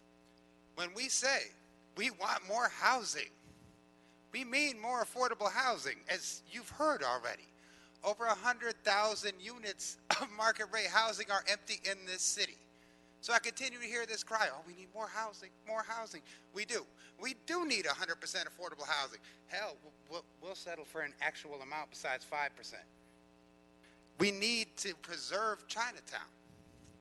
And much kudos to CCED for standing up to Carol Schatz and for standing up to the Business Improvement District. And by the way, bro, don't walk up on sisters like that. Thank you. Have a good night.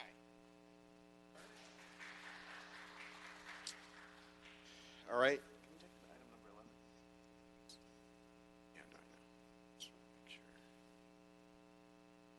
All right, I have Godfrey Rachira. You signed up for this one. You're not required to speak. You spoke. Okay, you have nothing else to say. He spoke on the. Oh, that's right. You represented one of the appellants and applicants. Okay. Questions or comments, members? We've heard a lot on this matter. Tell me your name. If you just signed up, it probably was too late. Tell me your name.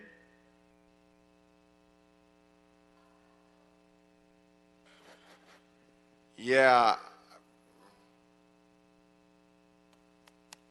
Can you go get names? So we're gonna. If you didn't get to speak, because your name's not here, if you weren't asked to speak, but Kristen's gonna go over to this corner. If you could give her your name, we'll figure it out while we're having some discussion, and I'll ask Mr. Cedillo to open up our period of discussion on this matter.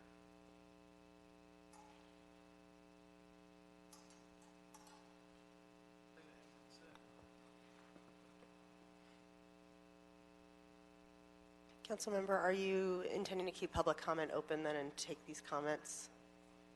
Yes. Okay. Then I would advise that we hold discussion until the members have been able to comment. Yep.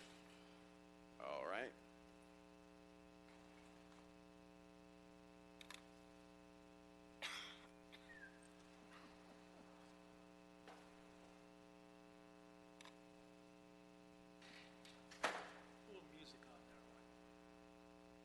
Don't tempt me.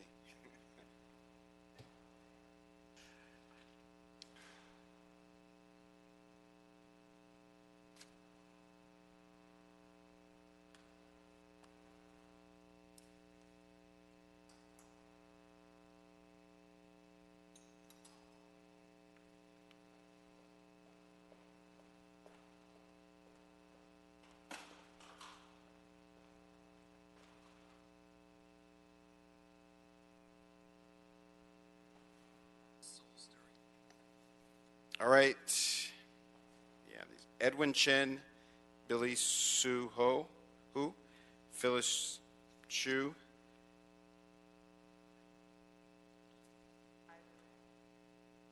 Ira Rivera. All right, yes, let's do it. 1 minute each. Good afternoon. My name is Edwin Chen, and I'm here to beg for more affordable housing. 5% is pitifully low. And look at the developer talking about legal requirements, not even wanting to meet that minimum standard. Income inequality is desperately out of control. Gentrification is changing Chinatown and our community. These elders are mostly immigrants, poor, uneducated. They can't even mostly speak English, and you're pushing them out.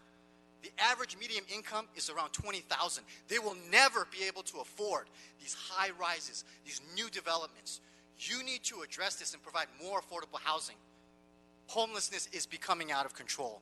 More developments will come. You need to take the right actions as leaders and representatives of our community and guide us and protect us. Do you want more Pottersvilles? Do you want more homelessness? That's going to happen. We need to maintain a minimum balance of affordable housing. Our community needs this. Thank you. Thank you.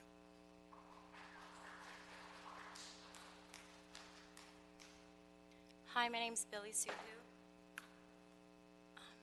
As a longtime resident and community member with my family, my parents, grandparents, and great-grandparents, having been a part of Chinatown's community gift shops and restaurants over the past 80 years, we are disgusted at your complicity in supporting this project and demand your reconsideration to deny this plan.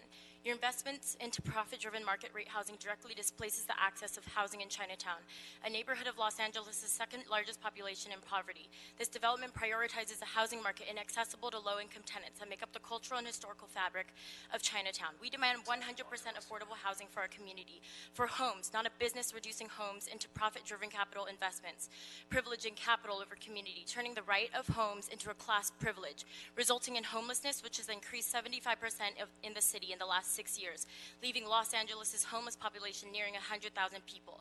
This displacement embarrassingly parallels the city's predatory colonization of Old Chinatown for the development of Union Station in the 1930s, which I hope you're all aware of, though that ignorance would Thank you. definitely benefit That's your time. your claimed public community outreach.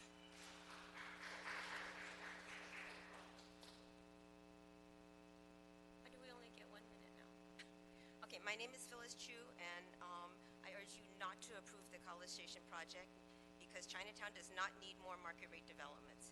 We already have market rate developments that have vacancies now. We need affordable housing suitable for working class and immigrant families and for our seniors on fixed incomes. This project benefits only millennials and the developer. Already, too many of these developments are driving up rents in Chinatown and forcing many longtime residents to move. This project does not provide the housing that we need.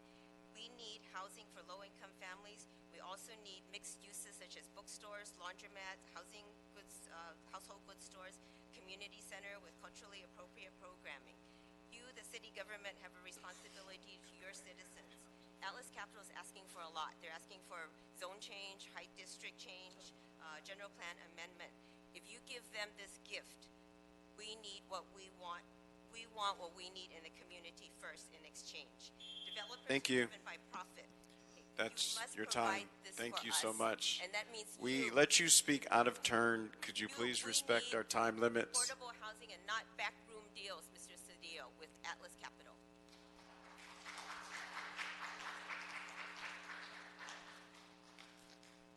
Isia Rivera, longtime resident of Chinatown. All this talk about abundant housing when we know the Census Bureau, U.S. Census Bureau said 100,000 units across LA County are sitting empty, market rate units. Also, people are saying that it's just an empty lot. They actually raised over a very necessary recycling center right there for the community. College Station is so sure and confident that this committee will do what they want, that they've already planned their victory party afterwards. It's been online for a few days, and so this kind of shows the reputation that this committee has with developers. I'm a proud union member, and I hope that the unions take their doubts a step further and advocate for affordable housing for their own members to live in, not just to work, just to have one job, but also to make sure that they have, to ensure safety for their workers, but also for housing for their workers. Thank you. Thank you. That concludes our public comment on this matter. Mr. Cedillo.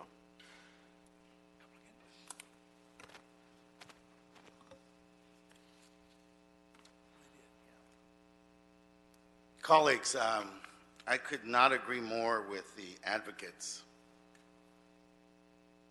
We need more affordable housing. There's no question about it.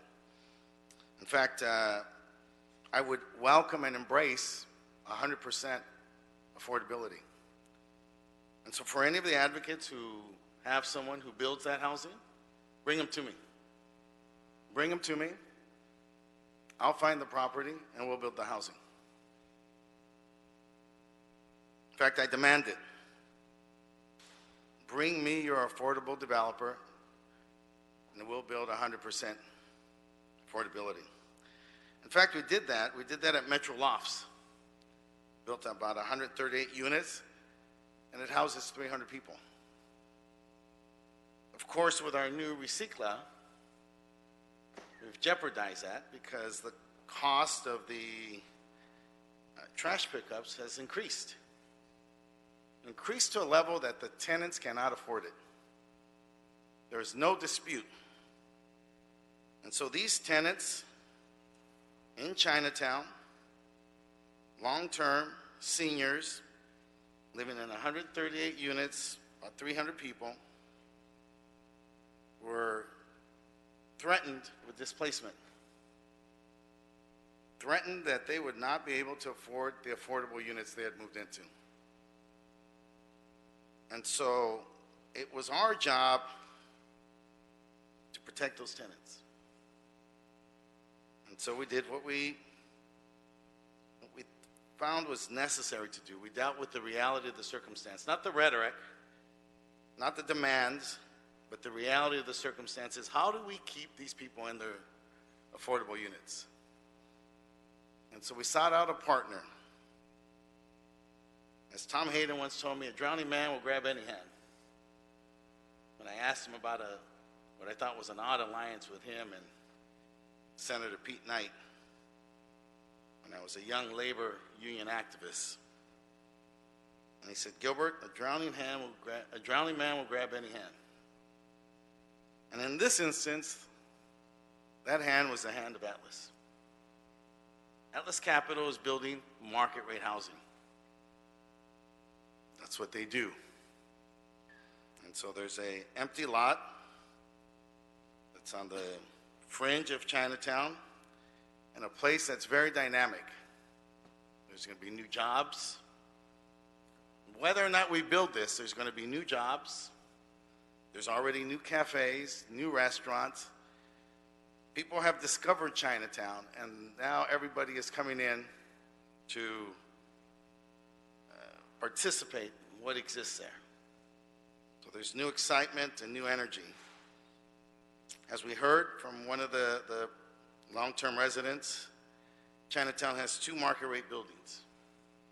Now, all of us, Mr. Smith, I don't know if you were here last year, all of us made a commitment to build more affordable housing for the homeless.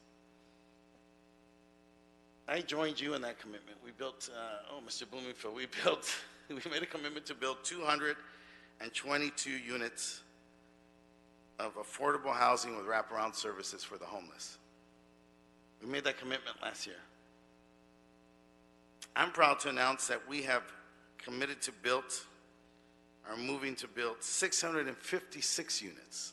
We're at 300% of the goals all of us agreed to. Mr. Smith and Mr. Bloomingfield, your numbers are very pale to that, but gives you opportunity for growth.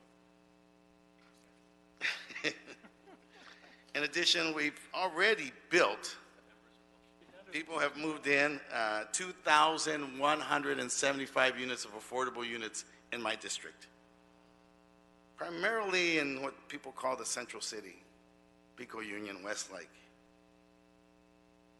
And we've also built a larger number of market rate units. Because as one of the opponents said, we need it all. We made an analogy or a metaphor to an airplane.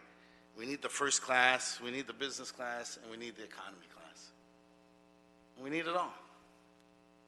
Now, I will say I'm proud to receive it, but we don't need it all in my district. So we welcome the market rate housing because we know from our vision, from the plans that are laid out here, from what we know, that there's going to be more economic activity. Studios have moved in to the periphery of Chinatown. There's going to be more jobs of all income levels. And with the density, people won't have to drive in, but can actually live near where they work. That economic activity will spill into Chinatown, and those shops and those cafes and all the elements that make Chinatown unique will continue to be sustained. That is how the economy works. That is how sustainability works. It doesn't work where there's no economic activity. In fact, when I first began this job, I was toured around Chinatown frequently, and I didn't need to be toured around it. I knew it very well. I grew up in Borough Heights, but I knew it very well. And there was a clamor for more economic activity. There's a clamor for a market. Now, there was one up on Sunset, and unfortunately it closed. A lot of activists had issues with that market. Not a lot of consumers had issues with that market. It was the top market of that chain. But that chain, for its own reasons, decided to close it. For decades, Chinatown has been without a supermarket. That void was filled for a short period of time, but then for the chain's reasons, they closed it. Not because it wasn't utilized. In fact, it was. But now we'll get a market. We'll have housing for an anticipated economic growth. We're going to have increased economic activity. And that activity will be what sustains Chinatown. It goes from the demands to a plan, to a vision, to a plan, and then to execution. So your vote today is a vote to execute that plan. To understand that there is a vision, that there is a plan, and now we're going to execute that by building this housing. And that this housing will not only just address the concerns of Chinatown, but the entire community of Los Angeles. More jobs, more economic activity, at a transit center, people out of their cars, people being able to walk to where they work. And so it's a benefit for all. That's why the residents of the Metro Lofts were here. Because when their rent went up, sure, $500,000 is what it costs to build a unit. But it's also what it costs to cover the rent increases for the next 10 years for all the residents of the Metro Lofts. So that's how you save the affordability in Chinatown. Is that you create covenants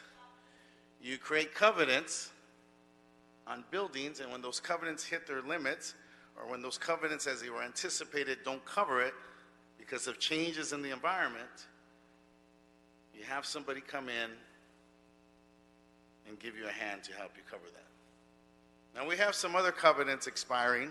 I didn't interrupt one person, and I don't expect to be interrupted.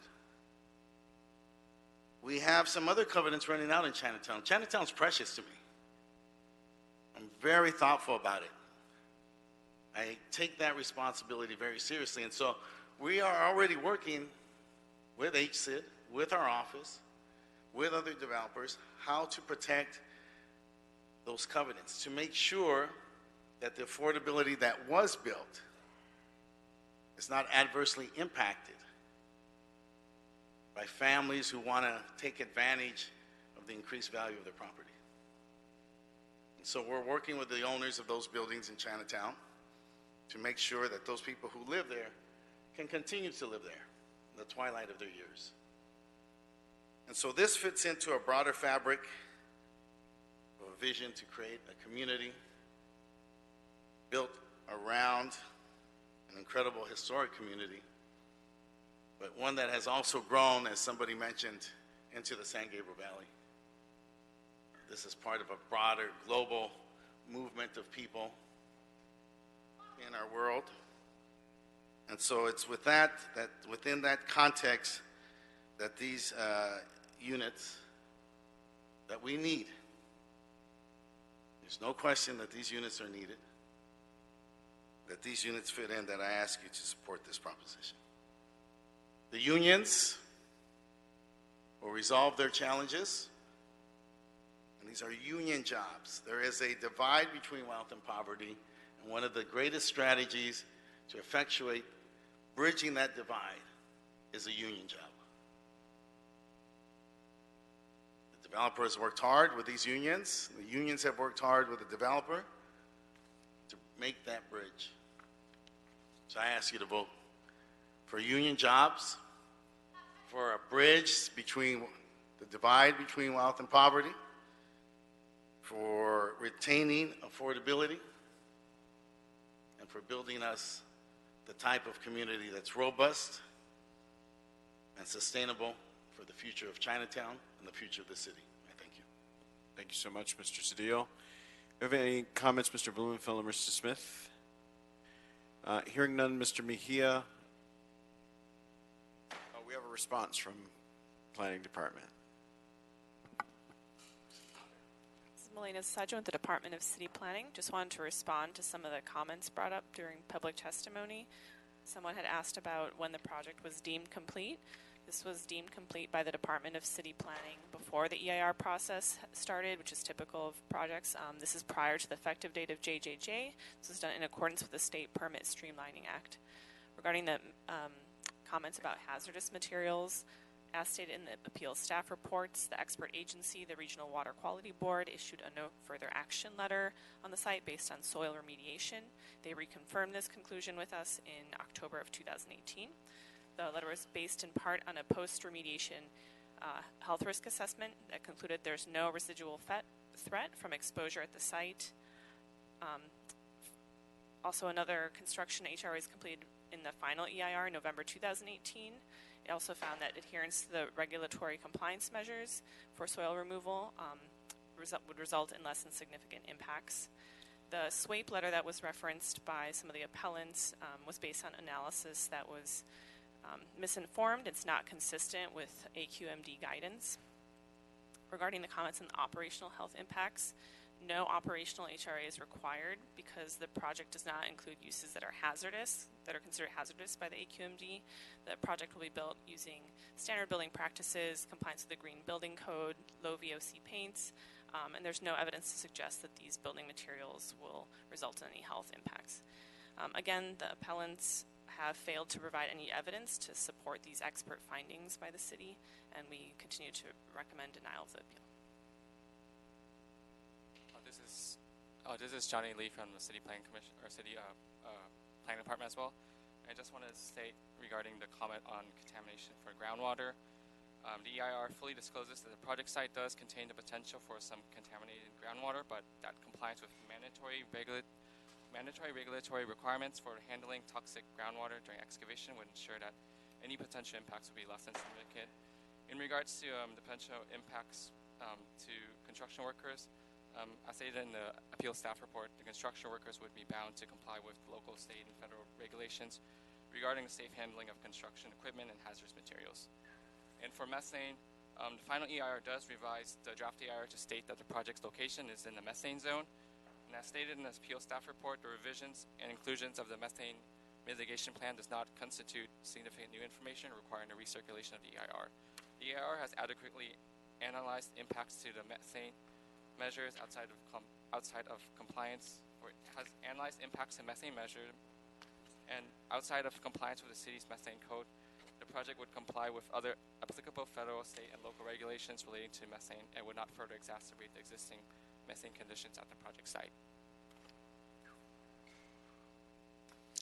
So if there are no other comments from staff, Mr. Mejia, can you read what's before us? Sure. The actions, Councilman, would be the denial of for both items 10 and 11, the denial of the 3 appeals, and thereby the approval of the vesting tract map, the master conditional use, the site plan review, the general plan amendment, and the zone change. To approve the planning department submitted technical corrections. To approve modified conditions, I believe they were presented by the applicant. 4, to certify the EIR and approve the erratum. And 5, to adopt the CEQA, the environmental findings, the mitigation monitoring program, and the mitigation measures therein. Excellent.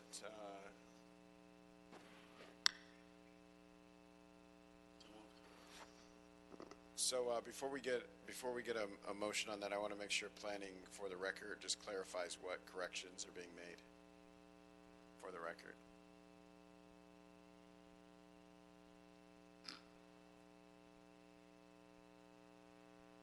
Corrections to the applicant's letter, correct? So the correction before condition 9E to just state density based on the proposed C2 zone. Maintain condition 20A and 20D as requested by the applicant. Condition 22P for the haul route to make it consistent with city standards, so no changes. Condition 22U, we're in agreement. And condition 1AB and A3, we're in agreement. This is Heather Bleemers, Department of City Planning. With regard to the Commission's imposition of the 5% affordable, we would, recommend that the council consider that as part of their motion. So thank you, staff, and thank you, Mr. Mejia. It's been moved by Mr. Cedillo. Is there a second? Second by Mr. Blumenfeld. Hearing no objection, that'll be the order. Just to be clear, sorry to interrupt you, Councilman.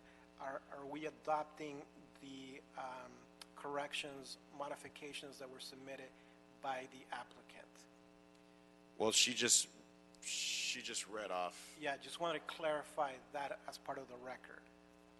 Heather Bleemers, City Planning. Staff is not in support of all of the recommended changes. We did state in the record which ones we were okay with and which ones we had some issues with. Okay. So, to be clear, the action of the committee, recommended action, is to go Adopt with the the corrections changes on which there's concurrence. with the planning department. Yes. All right, do we need to get another motion in second? No. We're doing we're accepting the modifications presented by the applicant. All of them? Yes. So we're adopting all of the modifications submitted by the applicant. That's correct. And that will go into the file. Right. The staff has made its position very clear. We appreciate them. We thank them for their input. And now we're back here at Plum for the electeds to take the position. So that's the action of the committee. All right, do we need another motion in second? No, it's good. I would reopen it to make it clear that that was the. Yeah, so we're crystal clear. So we got it's been moved by Mr. Cedillo. We have a second. Seconded by Mr. Blumenfeld. Hearing no objection, that'll be the order.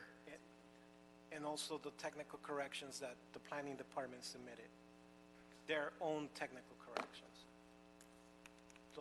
Those are also being adopted. All right. So is there a motion to accept the technical corrections by the planning department?